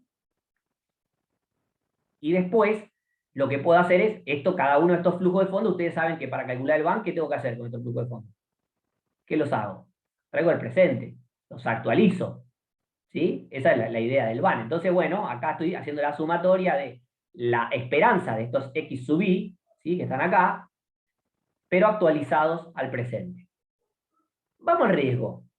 A ver, si alguien no entendió ahí, me dice, ¿sí? Porque no, si avanzo después no entienden nada, va a ser peor. Miren esto aparte. ¿Alguno quiere preguntar ahora? Porque miren lo que viene. No, nadie pregunta, avanzo. Esta es la varianza. Y usted dice, qué incómoda que la varianza. Sí, la verdad que a mí también me hincha. La verdad que es una fórmula horrible, pero la necesitamos para medir el riesgo del proyecto. ¿Sí? Porque necesitamos llegar al desvío estándar en otro objetivo, pero necesitamos pasar por la varianza. Entonces, tenemos la varianza de la variable x sub 0, o el momento 0, ¿sí? Que es la varianza de esto. ¿Y qué es la varianza? Y bueno, es el desvío de cada uno de estos valores de x sub i, ¿sí? que va a tomar acá en el periodo 1, respecto de la media de estos elementos. Entonces esta es la varianza del momento 0. Y esta es la varianza del momento 1, de la variable del momento 1, esta es la varianza de la variable del momento 2. Todo actualizado, porque yo estoy tratando si lo traigo al presente, lo estoy transformando en el VAN. Entonces esta es la varianza del VAN. Pero ¿qué pasa? Como la varianza es un concepto cuadrático, cuando actualizo a todo el denominador, el factor de actualización, lo tengo que elevar a la 2, porque está dentro de la varianza, entonces multiplico por 2 en el exponente. De esa manera está todo dentro de la varianza, todo tiene que estar al cuadrado, ¿sí? Esta es otra manera de expresarlo, no voy a entrar en detalle, porque si me puedo explicar eso se me van a matar, ¿sí? Pero lo importante es saber que el desvío estándar, que es la volatilidad para nosotros, por lo tanto el riesgo, es la varianza, es la raíz cuadrada de la varianza del VAN. Bien, y después lo que vamos a hacer, a la hora de hacer evaluación de riesgo de proyectos de inversión, es hacer un análisis de escenario. Le decía, bueno, estamos en análisis de escenario, después lo que vamos a hacer en análisis de escenario, ¿sí? Es normalizar y estandarizar, que esto también lo vieron en algún momento. Entonces transformamos el análisis en variable continua ahora. Hasta acá es variable discreta, ¿sí? Esta probabilidad de que suceda este escenario, que sucedan estos flujos, o la probabilidad esta, 50% de probabilidad que sea el escenario moderado, que va a tener estos flujos de fondo, ¿sí? Con cada escenario con su probabilidad. Entonces, ¿qué hacemos después? Después lo podemos llevar a variable continua y agarrar, en función de esos valores que tenemos, agarrar toda la curva y calcular cualquier probabilidad. ¿Qué probabilidad hay de que el proyecto me arroje un band mayor a 100.000, mayor a 50.000, mayor a 0, menor a 0? Podemos estudiar todas las probabilidades, suponiendo de que se comportan los retornos como una distribución normal. Es un supuesto muy fuerte, pero bueno, se puede corroborar en muchos casos esto. Hay que tener información, ¿sí? Entonces, ¿qué hacemos acá? Esta es la famosa distribución normal que ustedes ven ahí con los desvíos y los porcentajes de área debajo de la curva, y esta es la famosa fórmula con la cual estandarizamos. ¿Se acuerdan que se estandarizaba? Uno tiene ciertos datos, hace la estandarización de la variable y entramos a las tablas con eso, ¿sí? Y ahí podemos estudiar qué probabilidad hay de que el band sea mayor a K valor, ¿sí? Al que fuera, la constante que ustedes elijan poner, ¿sí? Mayor a 0 es la más típica. Es la más típica. Bien, si esto les confunde un poco, ¿no? Los deja un poco lejos de estadística, ¿les pasa eso o no? O se entiende, lo tienen fresco. ¿A Homero? ¿Cami? Yo me acuerdo. ¿Te acordás? Sí, sí. Bien, bárbaro. Entonces lo vas a multiplicar por 100, lo que te voy a explicar acá. Entonces, ahora yo lo que voy a hacer es, más o menos me tomé una hora para presentarles la parte más teórica, y ahora vamos a ir a la aplicación de un caso. Voy a ir a un caso y les voy a mostrar un caso concreto. Y el caso es el siguiente, es un caso real de un cliente que no quiero poner el nombre por cuidar un poco la identidad, ¿sí? Pero el proyecto le voy a poner HW. Es un emprendimiento de solariums, que son camas solares, en Capital Federal. El mismo pretende comenzar, ustedes no se dan ni idea los proyectos que me llegan, cosas que no se imaginan que existen o que se puede, o que uno no se acuerda de que existen, y llegan cosas raras. Así que esto habla un poco, ¿no? Proyecto de camas solares suena raro, ¿no? Aparte de acá en la zona no tenemos. Pero bueno, en Capital Federal se usa. Entonces, el mismo pretende comenzar con una unidad de atención al público, pero la idea del proyecto, ¿cuál es? ¿Qué me viene a decir este cliente? Yo, en realidad, lo que estoy pensando es, quiero saber si es viable, primero, para mí, pero quiero saber si es viable que me lo pongas en un documento, porque yo lo que quiero hacer es crear una franquicia con esto después. Porque tengo el soporte de una persona que tiene mucha plata, le tengo que, la historia se las cuento, pero no se las puedo contar en grabación, ¿sí? Así que después si la quieren se las cuento al final, pero me la piden ustedes. Pero la cuestión es que tiene plata y él no tiene la plata, pero él quiere desarrollar esta cadena con posibilidad de expansión a otorgamiento de franquicias. Te doy la franquicia del Solarium, armo la marca, diseño la marca con una aplicación, con la publicidad, todo. Y después vos venís, me solicitás y yo te pongo todo. Te doy las máquinas, te instalo el lugar, todo. Vos lo único que tenés que hacer es operarlo, pues, y pagarme por la franquicia. ¿Se entiende la lógica del negocio? Está bueno. Y entonces por eso el interés de hacer un documento, porque ese documento después sirve para vender la franquicia. Fíjense las utilidades que pueden llegar a aparecer con esto. Entonces, para ello el desarrollador nos requiere la elaboración de un proyecto de inversión que logre mostrar resultados y riesgos del negocio, en pos de evaluar su viabilidad, considerando la posibilidad de que el documento sirva para vender franquicias en un segundo nivel. Bien.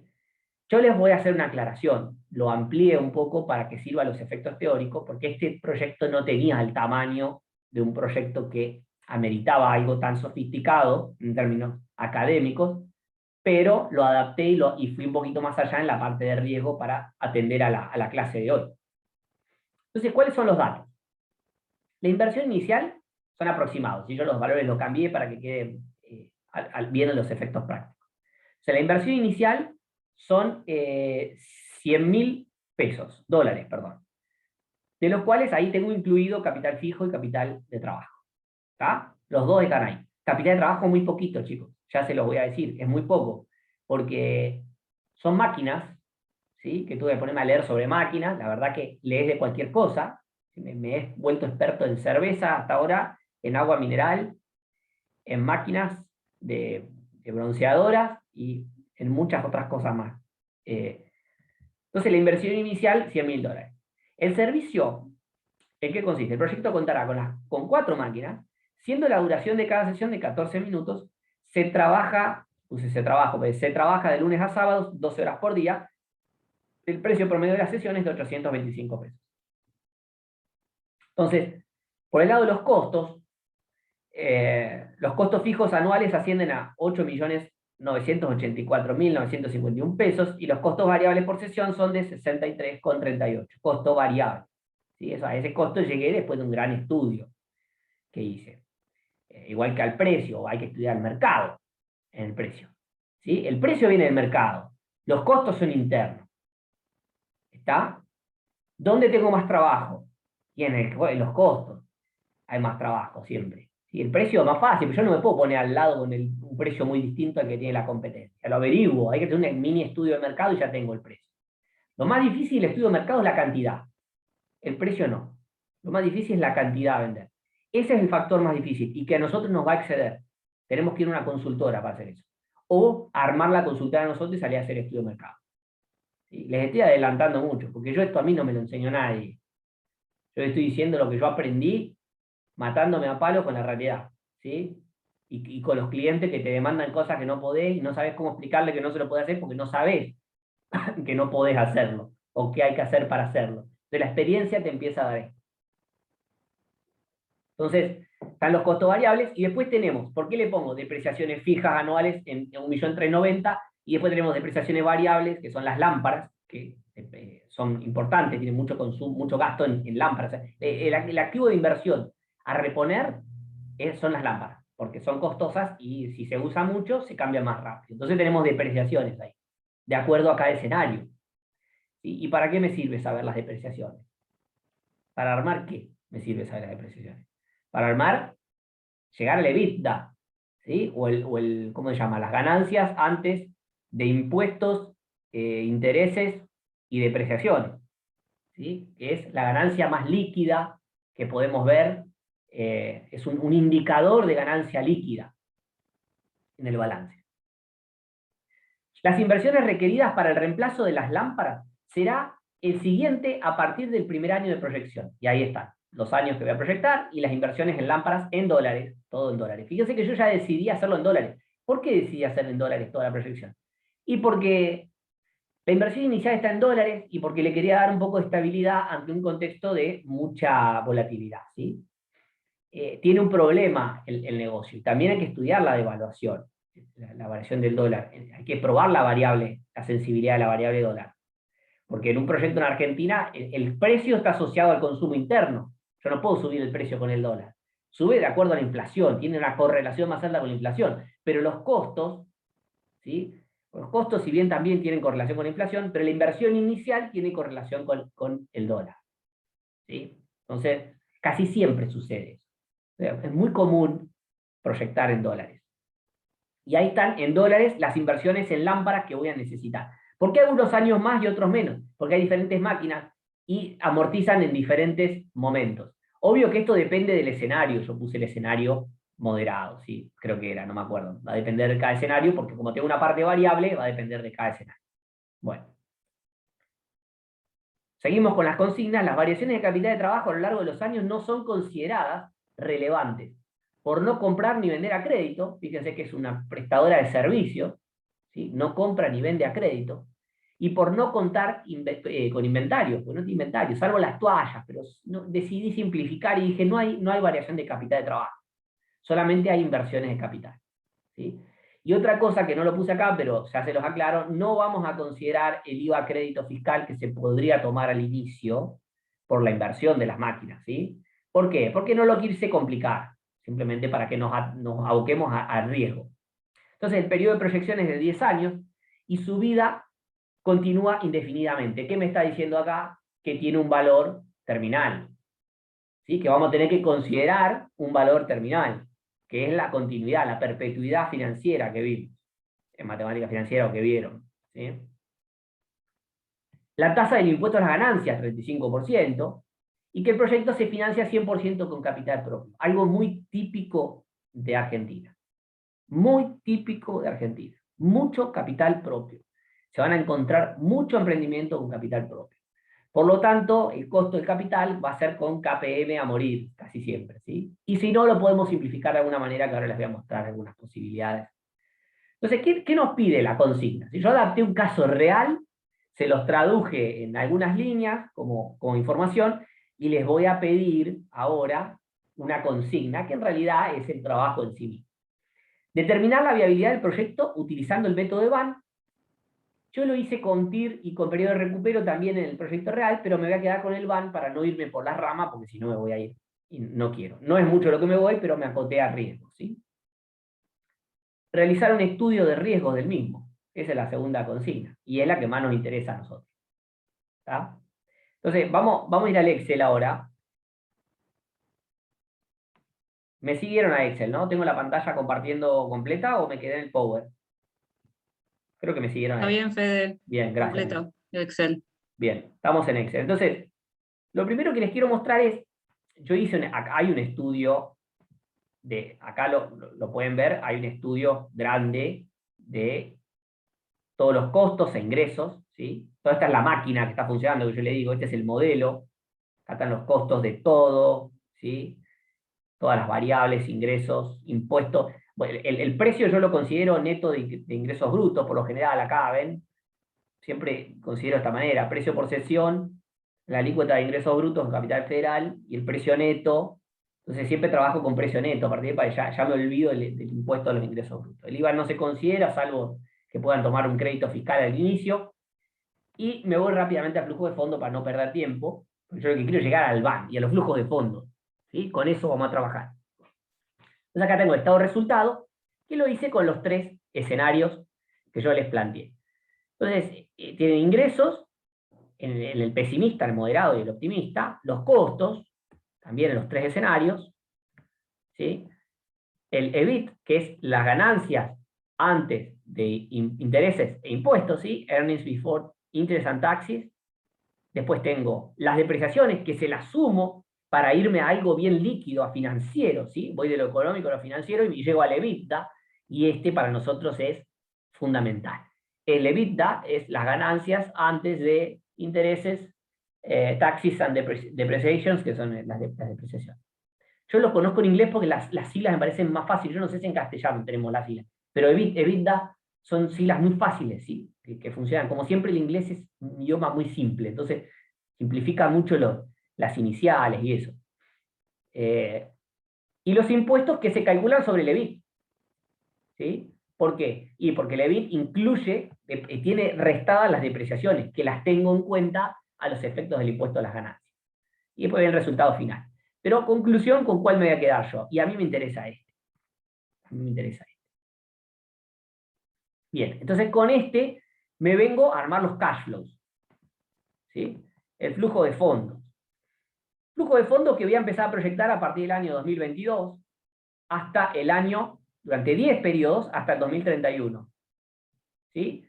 Donde los ingresos proyectan por, acá les pongo, inflación, incrementan por inflación. Es decir, que si la inflación proyectada aumenta, los ingresos correlacionan con la inflación.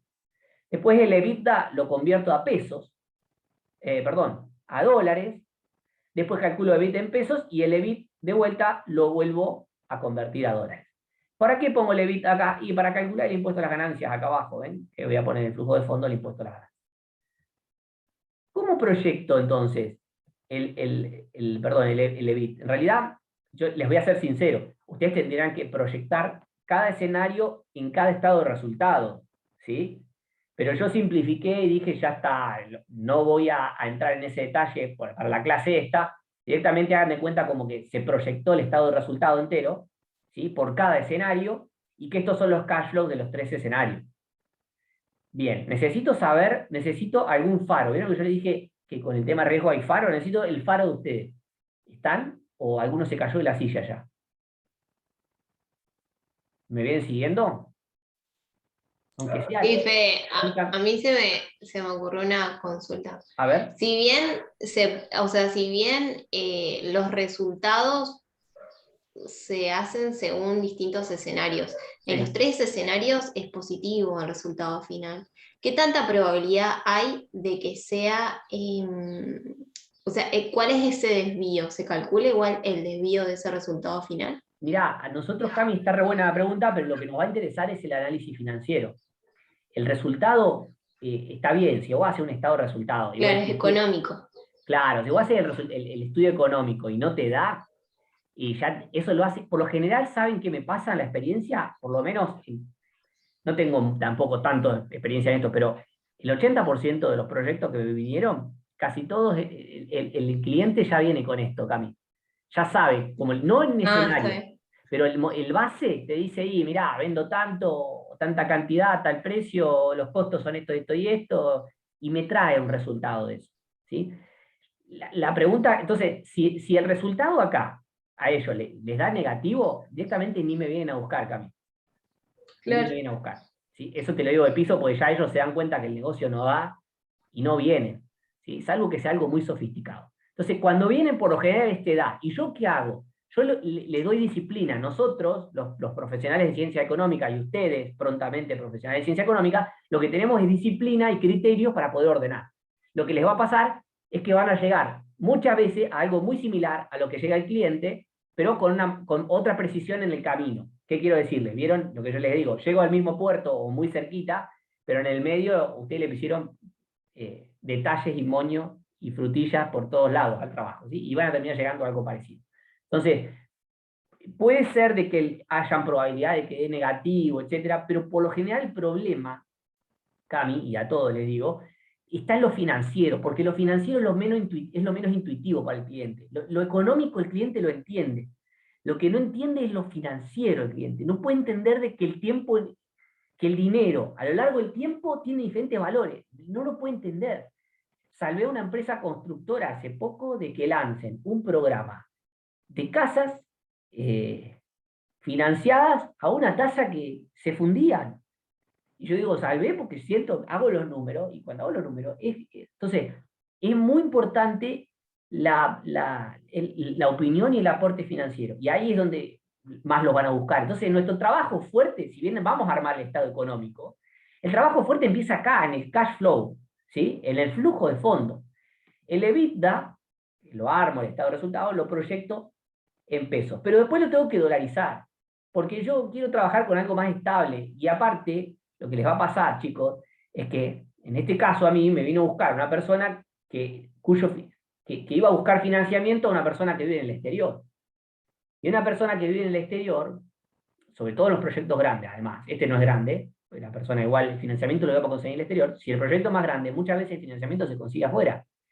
Entonces, si ustedes dicen qué lejano estoy de eso, Fede, no se crean, no estamos tan lejanos. Yo vivo acá al lado de la casa de ustedes, seguramente, de más de uno, y me llegan estas cosas. ¿Sí? Y tengo un cliente de Buenos Aires, entonces se puede y aparecen estas cosas.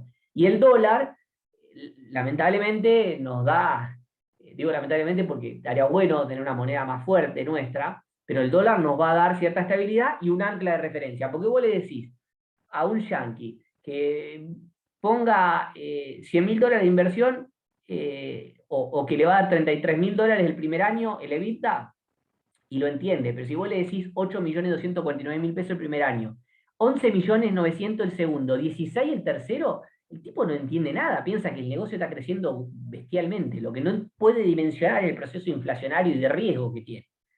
¿Sí? Entonces, el dólar nos pone en términos comparativos a nivel internacional. ¿Sí? Además que nos da estabilidad. Además que nos da estabilidad. Si no, tenemos que actualizar todo el tiempo el tipo de cambio y el proyecto. Porque este proyecto, en un mes, se desfasaron los precios un 3,5%. Con el dólar, un poco más se sostiene, porque el dólar también se va devaluando de a poquito. ¿Sí? Debería ir dólar e inflación juntos para que yo me desentienda completamente del problema y nunca más tenga que actualizar el Excel. ¿Sí? Pero como no van juntos, cada tanto voy a tener que ajustar. De cualquier manera, como el dólar algo se mueve con la inflación, siempre me evita ajustar más rápido. ¿Se entiende eso? ¿Por qué trabajo en dólares? Es mi criterio, chicos, ¿eh? ¿Me siguieron el razonamiento? Sí, Fede. ¿Sí? Bien.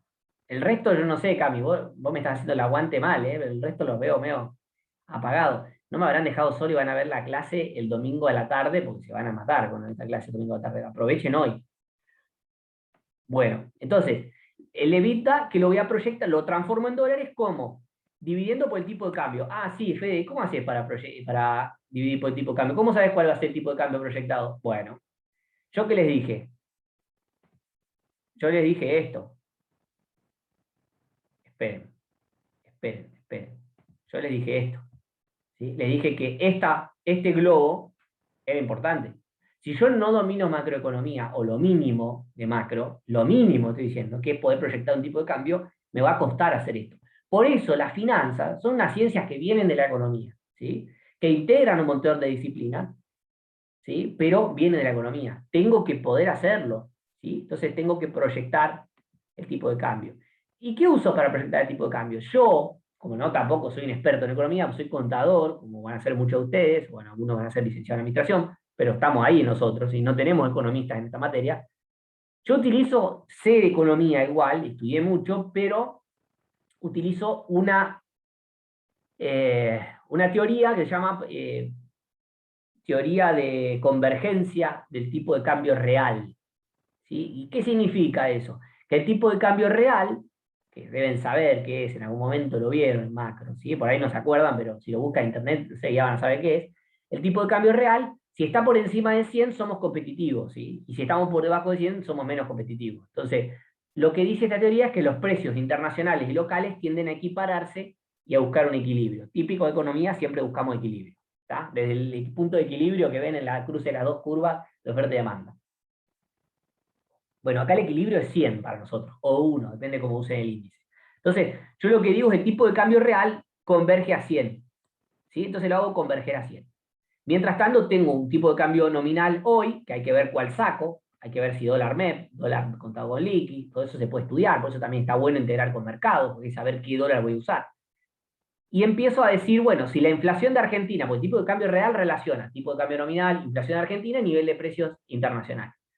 Entonces, de acuerdo a la inflación del mundo y la inflación de Argentina y el tipo de cambio nominal que tengo hoy, lo que puedo hacer, y el tipo de cambio real que yo sé que converge, esto lo invento yo, ven que yo acá no tengo fórmula, lo invento, digo, va a converger a 100 a lo largo de los años, por diferencia voy despejando siempre de la fórmula el tipo de cambio nominal. Y de esa manera proyecto tipo de cambio. ¿Es así certero? No, no es certero. Y entonces, Fede, bueno, peor es nada, porque necesitamos hacer el trabajo. Lo importante es que el resultado final de todo esto nos dé bastante bien. ¿Hay variables que se van a disparar? Sí, seguro. La del dólar capaz que se ve compensada por otra. Bueno, para eso hacemos el análisis de escenario y el análisis de sensibilidad. Porque si no se diera lo que uno planteó, ¿está? Igual eso de la proyección de tipo de cambio, no se preocupen. Lo pueden inventar y no pasa nada. Eso les quiero decir. ¿Sí? No van a tener una gran diferencia. Yo lo hago así porque tengo la técnica para hacerlo. Y entonces acá voy dividiendo por cada tipo de cambio proyectado el EBITDA, que es el indicador más líquido que tengo en el proyecto de inversión. Después viene el impuesto a las ganancias, que es sobre el EBIT, 35% sobre el EBIT. ¿Por qué sobre el EBIT y no sobre el EBITDA? Pregunto. Lo dije, pero lo vuelvo a preguntar, a ver si están atentos. ¿Por qué sobre el EBIT y no sobre el EBITDA? Amortizaciones. ¿Por qué, Eri? Por las amortizaciones. Claro, tal cual, porque estoy considerando las depreciaciones que me juegan a favor acá. Bien, bien, Erika, gracias. Entonces, proyecto que siempre va a ser, lo ven ahí, va a ser siempre el 35% del EBIT. Y después las inversiones, ¿se acuerdan que les decía que tengo que reemplazar lámparas? Porque estas máquinas consumen lámparas. Entonces, este es el escenario pesimista, que necesito esta inversión en lámparas. ¿Sí? Después viene el free cash flow o el cash flow de la firma. ¿Sí? Tiki, tiki, tiki, que son todo esto, que es el EBITDA, ¿sí? Menos, ahí le pongo la cuenta, el EBITDA en dólares, menos el impuesto de las ganancias en dólares, ¿sí? Menos las inversiones en dólares, me va a dar el flujo de fondos libre, que es la platita que me va a quedar después de cada año, libre, de la empresa, sin importar cómo se financie la empresa. No me importa cómo se financia. Después, ¿qué viene en el flujo de fondos? Si esto siguiera. Porque acá, ¿qué tenemos acá? El free cash flow va a coincidir con el equity cash flow o el flujo de fondos del accionista. ¿Por qué? Porque no tengo financiamiento externo. Entonces son iguales. Pero si no, ¿qué viene acá? Acá abajo. ¿Qué viene después del free cash flow? ¿Cómo se llama el flujo ese? Flujo de fondo de la deuda. ¿Sí? Y después viene a lo último viene el flujo de fondo que le queda libre al accionista. Como el proyecto, ¿qué les dije? Que el proyecto no terminaba al cabo de 10 años. O sea, un negocio que sigue en marcha. Bueno, entonces este negocio tiene un valor terminal, que es el valor de una perpetuidad, ¿sí?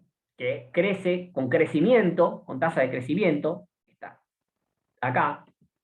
Esta es la growth rate o la G, que es la tasa de crecimiento para el infinito, que es del 2%, y la tasa de costo capital, que está acá, que es para todos los escenarios, yo la puse, que va a ser 22%, ya les digo cómo la calculo, ¿sí? Pero ahí con eso tengo el valor terminal, que está en el último periodo. Está en el último periodo, ¿sí? Bien. Entonces, ahí me queda abajo el free cash flow más el valor terminal, la suma de los dos. ¿Hasta acá estamos? ¿Sí? ¿Estamos acá? ¿Lo entendieron el flujo de fondos? ¿O estoy haciendo preguntas muy Sí, Fede. claras? ¿Sí? Sí, Cami, bien. Priscila, creo que hablaste o no. Bien.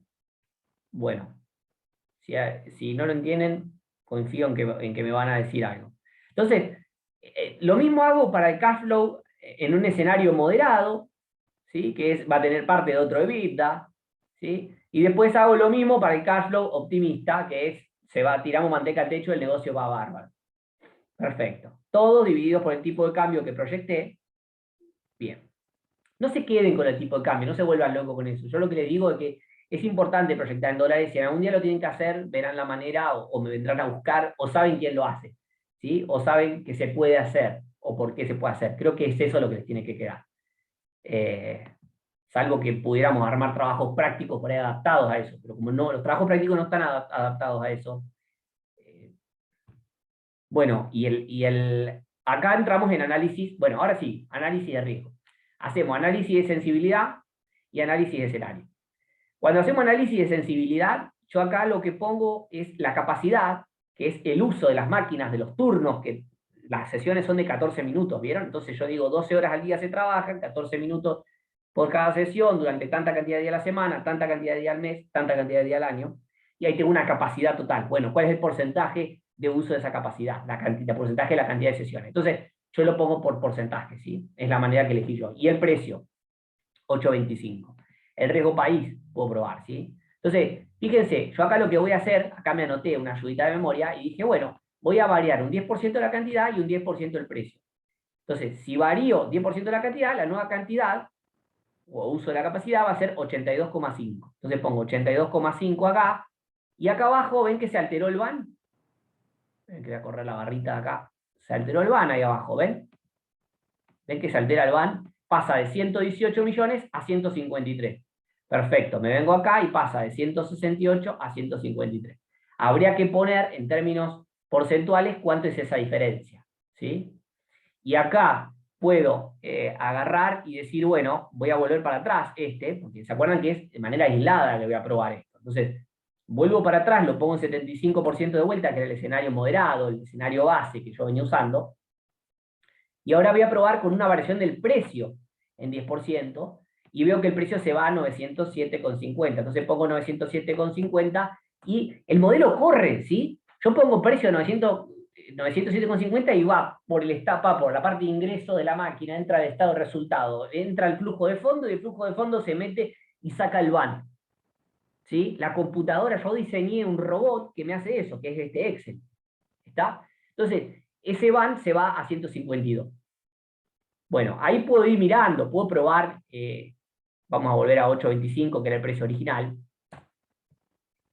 Yo puedo probar con riesgo país, también bajarlo o subirlo en 10%, y podría ver el BAN, podría ir viendo cuánto va variando el BAN.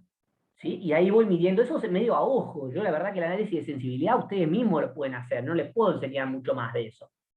¿Sí? Ahora miren lo que podemos hacer con el Excel. Présteme atención acá. Nosotros podríamos decir, bueno, este BAN es positivo, por lo tanto, el proyecto es viable. ¿Sí? El proyecto es viable.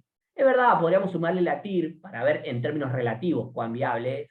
Pero bueno, en principio un BAN así lo tomo. ¿Sí? Ahora, yo digo, y les pregunto, ¿y si el BAN, cuánto debería? Si yo entiendo que el precio es ese, es el precio de mercado, listo, ya lo determinamos, yo lo charlé con mi cliente, la verdad que el precio no lo podemos mover mucho, Fede, me dice. Por más que vos digas un 10% para abajo, para arriba, la verdad que podemos ir para arriba, pero vamos a perder la gente. Si vamos para abajo, la verdad que nos quedamos muy por debajo del mercado y encima tenemos muy buenas máquinas, son las más nuevas del mercado. Entonces, ¿el problema cuál es? Nosotros determinamos, ven que en términos cuantitativos por ahí, la variable cantidad no era la más importante, pero después de la charla con el cliente, terminamos decidiendo que la cantidad es la variable, la capacidad de uso, el uso de la capacidad es la variable más compleja, ¿sí? La variable que más se va a incidir. Bueno, entonces, yo lo que quiero saber es, como a esta le tengo miedo, yo quiero saber a cuánto se tiene que ir la capacidad para que el BAN se haga cero y el proyecto esté al límite de ser inviable. ¿Y qué hago? Bueno, me puedo poner a probar uno por uno hasta que el BAN se haga cero, o, bendito Excel, vengo a datos, vengo a análisis de hipótesis, si no lo bajaron, esta herramienta la pueden descargar, buscar objetivo, y acá me va a salir esta ventanita que tengo acá. En buscar objetivo, ¿qué quiero yo? Yo tengo que definir la celda, que es el BAN, voy a decir que el BAN, con el valor, la voy a definir con el valor 0. Cambiando la celda, la de capacidad. Le doy a aceptar y solo Excel me busca el nivel de uso y de capacidad que tengo que tener para que el BAN se haga cero. Por lo tanto, si más o menos vendo el 49% de los servicios que yo tengo en mi capacidad, el BAN se hace cero. ¿Está? Y si el BAN se hace cero, ¿qué hago? Les pregunto. ¿Cuánto me estoy llevando a mi casa?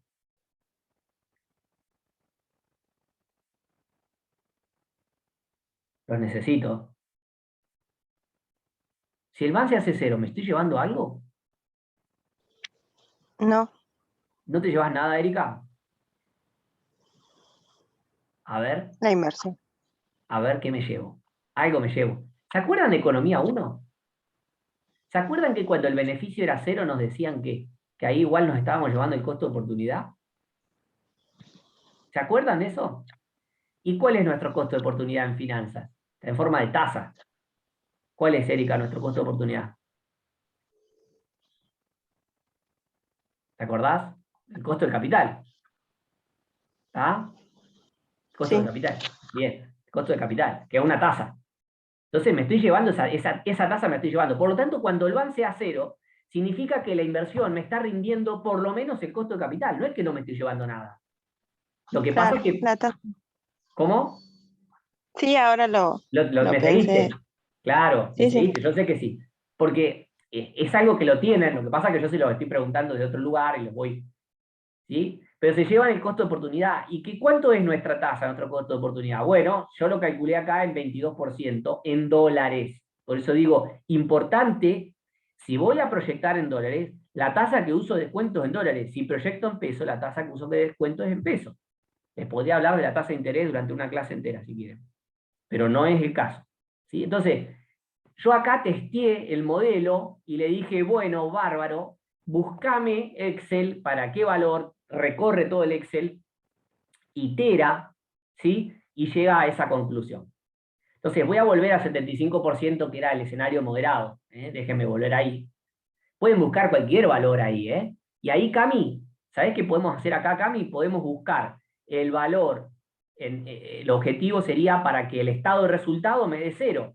Yo puedo venir acá a esta parte y decir, hace que el resultado final, o que el EBITDA, o que el EBIT se haga cero, y decime para qué uso de la capacidad se hace cero. ¿Está? Entonces yo le puedo pedir lo que quiera al Excel, y lo hago yo eso. Yo le estoy dando el más importante, que es el VAN, porque este es el que nos da la viabilidad. Muchas veces si el VAN es 0, empezamos con la duda. ¿Qué hacemos? ¿Lo hacemos? ¿Nos embarcamos en esto o no? Porque la verdad, y bueno, ahí es donde empieza a jugar, bueno, ¿cuál es la perspectiva del negocio? ¿Cuál es la perspectiva del país? ¿Sí? No podemos hacer estudio de evaluación de proyectos si no entendemos todo lo otro, porque es de mentira, sino es de juguete la evaluación de proyectos, ¿sí? Esto es de verdad. Entonces, yo ahora les voy a mostrar cómo construir los escenarios. El pesimista, que los flujos de fondo ya los tengo acá abajo, ¿ven? Esto se traslada, acá tengo la probabilidad de ocurrencia de cada escenario, 0,4, 0,5 y 0,10. El pesimista, moderado y optimista, el moderado es nuestro escenario base, por eso lo tengo en negrita, ¿sí? Sobre el que estuvimos operando. Y los flujos de fondos proyectados esperados para cada tipo de escenario, que ya lo vimos en la pestaña anterior. Y el VAN de cada uno de esos escenarios. Fíjense que el primer escenario, el pesimista, me da un VAN negativo. Ahí es no viable. ¿Sí? Entonces, ¿y acá qué más tengo? Bueno, acá tengo análisis de escenario, puedo construir el escenario en base a todas las variables que yo les digo. Yo las hice todas iguales para no complicarme, pero yo podría poner escenario pesimista, el riesgo país a 1800. Pongo 1800. ¿Sí? Etcétera, qué sé yo. El uso de la capacidad, 40%. Variación del tipo de cambio. El precio neto, voy variándolo. La inversión. Yo puedo cambiar todo. ¿Sí? La inversión, por lo general, es igual. Para este caso va a ser siempre igual. ¿Sí? Pero yo puedo cambiar todo acá. Lo único que yo varié, porque no quise complejizar el análisis, dije, bueno, vamos a variar la capacidad de uso, es decir, la cantidad de servicios que presto. El P por Q, ¿vieron? Bueno, voy a cambiar el Q. La tasa de crecimiento y el riesgo país y la determinación de la tasa del costo de capital. ¿Ven que es K sub B igual a K sub O? ¿Sí? O K sub 0, no sé cómo lo llaman, que es el costo de capital promedio ponderado, ¿sí? La WACC, que le llamo yo también, que por ahí lo van a ver en alguna de las filminas. El Weight Average Cost of Equity, of Capital. ¿Sí? Entonces esta es la tasa que vamos a usar en Argentina. Fíjense lo siguiente. Costo de capital propio, ¿a dónde saco esto? Bueno, esta es una especie de KPM. Yo no lo hice KPM porque no quería complicarlo, pero hay páginas en internet que tienen esta información, ¿sí? Se puede brindar esta información. El riesgo país, fíjense que yo puse 1600 puntos de riesgo país, que es igual a una tasa del 16,7%. ¿Sí? Y arribamos a un costo de capital del 22,7% en dólares. Perfecto, ese es nuestro costo de capital. ¿Qué es costo de capital propio? ¿Sí? Es costo de capital propio. Y ahí está el riesgo país metido en el KPM si quieren. Yo lo simplifiqué un poco. Podemos hablar de KPM y calcular el KPM de 1000 maneras, me encanta, pero no nos aboca a esta clase. Entonces, los 3 escenarios, los van de cada escenario, y claro, acá que tengo el van esperado. ¿Se acuerdan de esa fórmula que ustedes dicen qué fórmula dura? No la entiendo. Bueno, no es nada más ni nada menos que el van de cada escenario ponderado por la probabilidad de ocurrencia de ese escenario. El van del escenario 2 multiplicado por la probabilidad de ocurrencia del escenario 2, el van del escenario 3 por la probabilidad de ocurrencia del escenario optimista. ¿Se entendió? ¿El van esperado cómo llegó? Es fundamental que se entienda eso, ¿eh? Bien.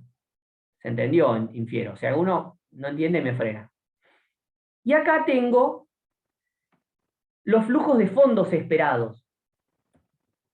¿Sí? Flujos de fondos esperados. ¿Y cómo se calcula cada flujo de fondos esperado? Estos no son los flujos de fondos que ustedes ya saben, pero pondero cada flujo de fondos por cada escenario. ¿Ven?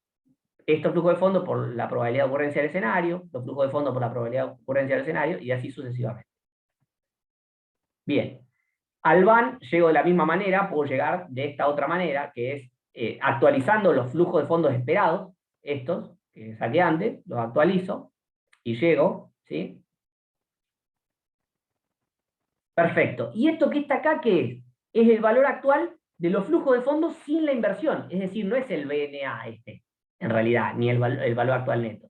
Este es el BA, el valor actual de los flujos de fondos, sin incorporar inversión inicial. ¿Y para qué me sirve eso? Bien, acá yo lo que voy a calcular es la varianza de los flujos de fondos. Para eso les di el concepto de varianza. La varianza de los flujos de fondos. ¿Y cómo es eso? Bueno, esto es así, es el valor de la variable x sub i, que es esta, menos la media. ¿Cuál es la media? El valor ponderado, ¿sí? La esperanza, el flujo de fondo esperado, que era el promedio, el multiplicado por la probabilidad, elevado al cuadrado por la probabilidad de ocurrencia del escenario, más el segundo valor, que es el segundo valor es el moderado, ¿sí? 42.598, menos el promedio, que es 35.073, la esperanza, el valor del flujo de fondo esperado, elevado al cuadrado, porque es varianza, por la probabilidad de ocurrencia. ¿Se entiende esto? ¿Se entiende? Aunque sea, ¿me siguen? Yo no digo que lo sepan hacer ya, pero ¿me siguen? ¿Me siguieron? Sí, Fede. ¿Sí? Bien, Cami. Bien. Bueno, es complicado, no es fácil, pero bueno, el tema es, si uno se trabaja con riesgo desde el principio, a esta altura yo creo que me seguirían rapidísimo, ¿sí? Pero es importante incorporar esto, hay que incorporarlo, porque si no, no vamos a hablar de riesgo, ¿sí? Necesitamos pensar riesgo con estas medidas estadísticas. Entonces, la varianza del flujo de fondo ahora la tengo que actualizar, porque esta es la varianza de cada flujo de fondo esperado, de cada periodo. ¿Ven? Pero ahora la tengo que traer al presente a esa, porque no, me está expresada, es una varianza de cada periodo expresada en moneda y en tiempo de cada periodo. Yo necesito traerla hoy, porque si no, no me sirve. Bueno, entonces, ¿qué hago? La actualizo, perfecto. Y cuando la actualizo, ¿qué tengo que hacer? Cuando elevo a la 1 acá, ¿ven? Que elevo a la 1, elevo a la 2, elevo a la 3, elevo a la 4, voy actualizando, pero siempre multiplicado por 2. ¿Por qué? Porque como es varianza, concepto varianza, es cuadrática, por lo tanto tengo que elevar todo el cuadrado de lo que está ahí adentro. Entonces, todo va actualizado, siempre elevado al cuadrado. Todo esto es muy difícil de hacer, yo no les digo que sea fácil, a mí me lleva tiempo hacerlo, ¿sí? Y cuando este es el valor actual, lo importante es que quiero que les quede todo esto y llegamos al valor actual de la varianza. Perfecto, llegamos al valor actual de la varianza, y este es el desvío estándar, que es la raíz cuadrada de la varianza. Y esto que está acá es el riesgo del proyecto. Chan, descanso, tomo un trago de agua.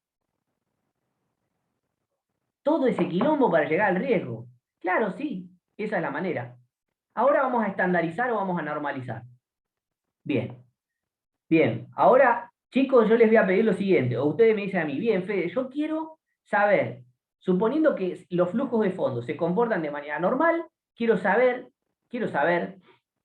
en cuánto tiempo, quiero saber qué probabilidad tengo de que el BAN me dé 0. ¿Está? Quiero saber con qué probabilidad el BAN me puede dar 0 de acuerdo a este negocio que ya estudiamos. Bien, vamos a estudiar eso. La inversión inicial son $100.000. Está en todos lados, está acá, momento 0, ¿sí? Inversión inicial son $100.000. Por lo tanto, yo voy a trabajar con el valor actual. Primero, la varianza, ven que acá la varianza de la inversión inicial es 0 porque no varía la inversión inicial, no tiene varianza entre escenarios, ¿sí? Yo voy a trabajar con los flujos de fondo esperados, con el valor actual de los flujos de fondo esperados, no con el valor actual neto. Es decir, voy a trabajar con los valores de los flujos de fondo actualizados, ¿sí? Esperados, actualizados, sin incluir la inversión inicial. Entonces, si yo tengo una inversión inicial de 100.000, ¿cuánto tiene que valer el valor actual de todos esos flujos de fondos esperados para que el BNA, para que el valor actual neto, para que el BAN me dé 0? Pregunto de vuelta. Si la inversión inicial es 100.000, ¿cuánto tiene que valer el valor actual de todos los flujos de fondos futuros esperados, actualizados, ¿sí? ¿Cuánto tiene que valer esos flujos de fondo que traigo el presente para que, al restarle la inversión inicial, el BAN me dé 0? 100.000. 100.000, Erika, perfecto. Entonces, acá voy a poner valor objetivo 100.000. Y me da, esta es la fórmula de la Z, de la estandarización, ¿sí? Que vimos acá. Es la fórmula de la estandarización que vimos acá. A ver. Acá, ¿sí? Es la fórmula de estandarización en Excel. Entonces, ahí estandarizo. ¿Sí? Perfecto, estandaricé. Fíjense que acá tomo el valor esperado de los flujos de fondos, ¿sí? Que son los 174.000, es el valor actual de los flujos de fondos esperados, estos que están ahí, que habíamos sumado antes. Es el valor actual sin incluir la inversión inicial. Ese es el esperado, actualizado, ¿sí? Entonces, ¿esa cuál es? Mi media, es la media. ¿Ven? Que acá está la mu es la media. Entonces, x es la variable, mu es la media, y abajo va el desvío estándar. Mirá, hay una foto de Milei, por donde miremos hay una foto de Milei. Entonces, ahí va el desvío estándar, perfecto. El desvío estándar lo saqué antes, porque ya saqué el riesgo del proyecto. Para eso hice todo este quilombo. Para llegar al desvío estándar. Y ese es el riesgo del proyecto. ¿Qué riesgo tiene? Y una desviación de 26.743. Bien. Entonces, tengo los flujos esperados promedio, yo le pongo los 100.000, que es lo que necesito para que sea cero el van, eso lo elige yo, es el valor objetivo, y ahí me da una Z de menos 2,9. ¿Qué hago con esa Z de menos 2,9? Voy a la tabla de la normal, o busco alguna página en internet que me arroje el número, y voy a encontrar de que la probabilidad de que el van sea mayor que cero es de 99,81%. Es decir, que es casi seguro que el van va a ser mayor que cero, si los retornos se comportan de manera normal. Si yo quisiera que el van fuera mayor que 100.000 ahora, quiero un van positivo mayor que $100.000, ¿cuánto tiene que ser el valor actual de los flujos de fondo para que, sabiendo que la inversión es 100.000, ¿sí? Para que el van me dé 100.000? ¿Cuánto tiene que ser el valor actual de esos flujos de fondo? Yo sé que la inversión inicial son 100.000. Quiero descontar esos flujos de fondo y quiero saber a qué valor debo poner ahí para que al restarle la inversión inicial me dé 100.000 el van. ¿Cuánto tiene que ser, Erika? 200.000. Perfecto, Erika. Yo no sé si lo entendés vos solo o si los demás no hablan. ¿Cami se entiende? Sí, Fede, sí. Bien. 200. Enter. El Z me da 0,84. Cuando vengo al 0,84, el área bajo la curva es 0,80, entonces yo usé una tabla que va de izquierda a derecha. Como yo quiero que sea mayor, ¿sí?, que 100.000, tengo que ir con un Z que está a la derecha. Entonces tengo que hacer, como usé esa tabla, tengo que hacer 100, que es 1 en realidad, menos 0,8023, que es el valor perdón, 0,84. No, con 0,84 me da abajo la curva 0,80. Entonces le resto al 100% el 80,23% y me da una probabilidad de 19,77%. Entonces, ¿cuál es la probabilidad de que el van sea mayor a $100.000? De 19,77%. Es una respuesta hermosa, ¿o no? No me digan que no. No me digan que no es una respuesta magnífica. Me dejan solo entusiasmado.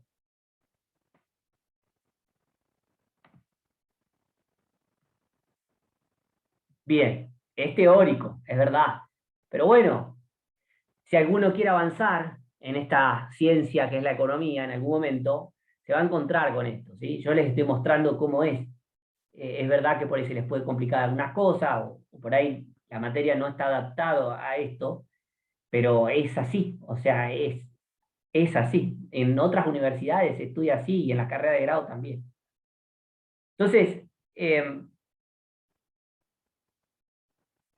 esta es la resolución de la distribución normal. Yo les decía, acá va el objetivo que ustedes tienen, que es sobre los flujos de fondos esperados, sin incluir la inversión inicial, y acá están los flujos de fondos esperados efectivos, los que realmente te da de promedio, digamos, y el riesgo del proyecto, que es el desvío estándar. Entonces, si yo quiero que el van sea mayor que 0, tengo que poner 100.000, porque la inversión inicial era de 100.000, ¿sí? Entonces, tengo que poner los 100.000. Perfecto. A ver, ¿por qué se ve ahí cortado? Bueno.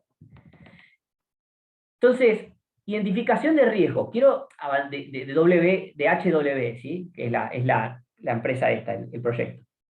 El riesgo financiero ya lo trabajamos, ese es el riesgo financiero, ¿sí?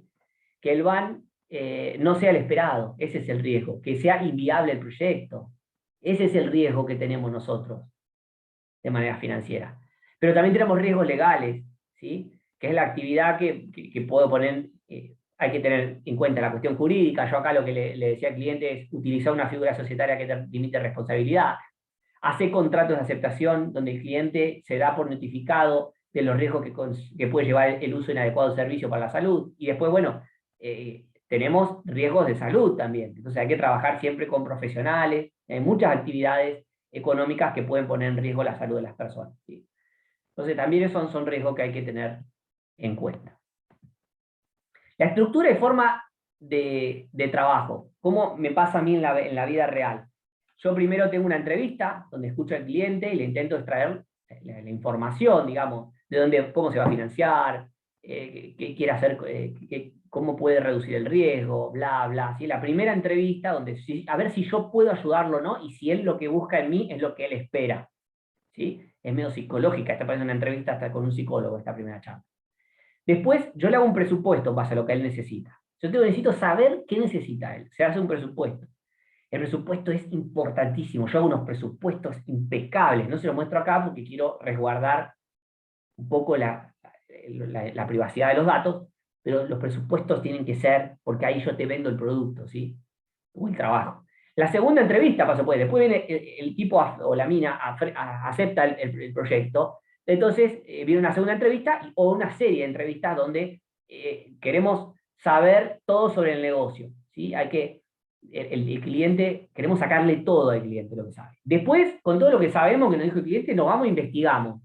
Tenemos que investigar sobre el mercado, la macroeconomía, marco legal y el negocio en sí. Preguntar a algún conocido si tiene un negocio así, mirar los balances de otros negocios. Después viene el análisis económico, que es ex ante, porque todo es ex ante en realidad, ¿sí? Pero es donde mayor trabajo van a encontrar acá es la parte de costos. Con el estudio de mercado saco el precio. Los costos son propios y tocas un estudio de costos, sencillo, pero toca hacer. Después tengo que hacer análisis financiero. Y ahí que analizo la inversión, los flujos de fondos, la tasa de descuento, el BAN, la TIR, periodo de recupero. Y pueden usar periodo de recupero actualizado, ¿sí? Porque acuérdense que el periodo de recupero no considera el valor tiempo del dinero, pero lo pueden incorporar. Y por último, hago un análisis de riesgos utilizando sensibilidad y estudio de escenarios. ¿Sí? Y último, con todo lo que armamos, con todo lo que yo le mostré, empiezo a probar el modelo y voy escribiendo lo que arroja el modelo. Tal evento, tal escenario, el modelo ante tal escenario se comporta de tal o cual manera, ¿sí? Entonces, después escribo el documento final, ¿sí? Escribo el documento final, que ahora les voy a mostrar un documento final, y acá les pongo finanzas corporativas de Dunraus, porque me parece sencillito, está bueno, ahí tienen una evaluación de proyecto que se llama Romano Pastas, que utiliza un procedimiento similar al mío, y un artículo también les puse que lo pueden encontrar, que es de la Universidad del Litoral, que está bueno, que hace todas aplicaciones estadísticas a este tema, a la parte de evaluación de proyectos. Y para cerrar, quería mostrarles, este es un proyecto muy grande, pero para que vean cómo se estructura este tipo de trabajos, ¿sí?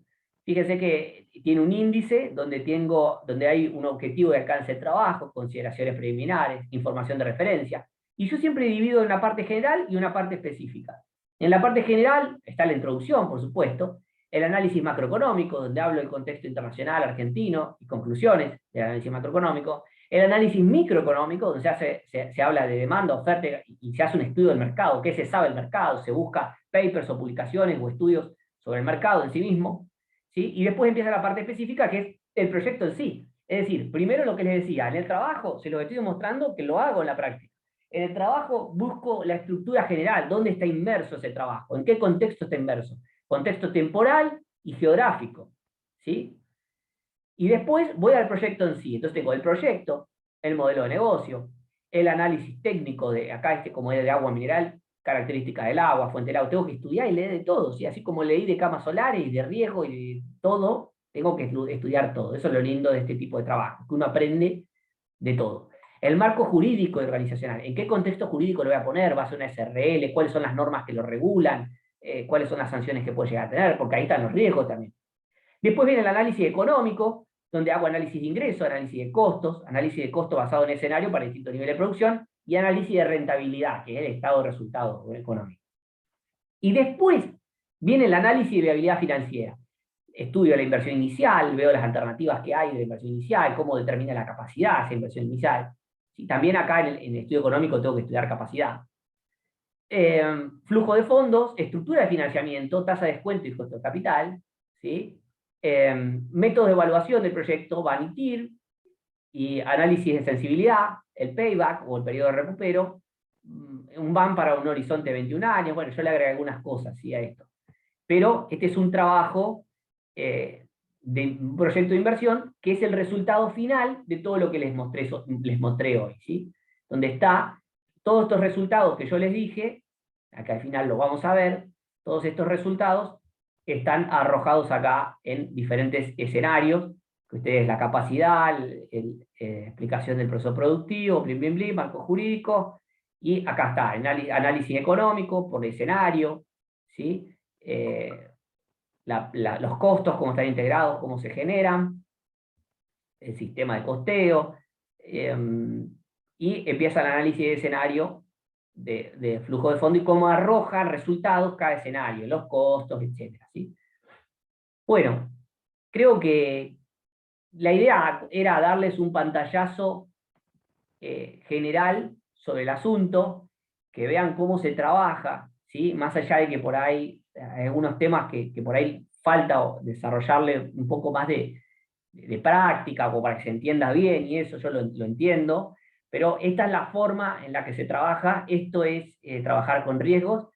Hay otras maneras, pero yo voy a las más sencillas, ¿sí? Porque cuando hablo de desviación estándar es la medida más convencional, pero hay otras que son más aceptadas, que es la semidesviación estándar, que tiene que ver con todo lo que es volatilidad hacia la baja, porque fíjense que el desvío estándar nos toma volatilidad hacia arriba y hacia abajo del promedio, pero a nosotros lo que nos preocupa cuando hablamos de riesgo es a perder, nadie tiene el riesgo a ganar, ¿sí? Entonces, como está el riesgo a perder, hay otros conceptos que se van avanzando, que toma la parte izquierda de la distribución normal, esa que les dije, ¿vieron? De la media y cómo se van distribuyendo los resultados. Bueno, me quedo con los resultados, con el histograma del lado izquierdo solamente.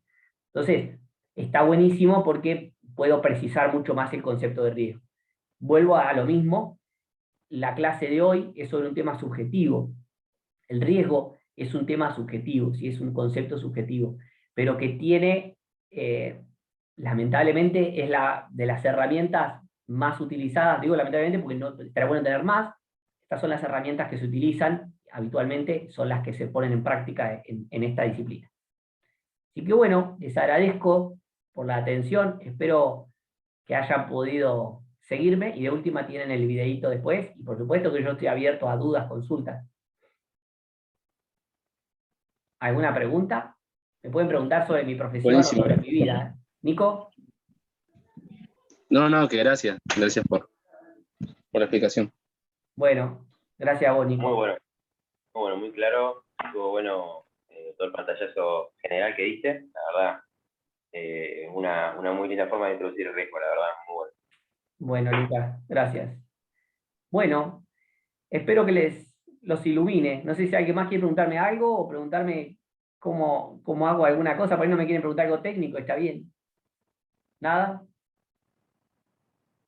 Muchas gracias, Fede, estuvo re buena Bueno, Cami, la clase.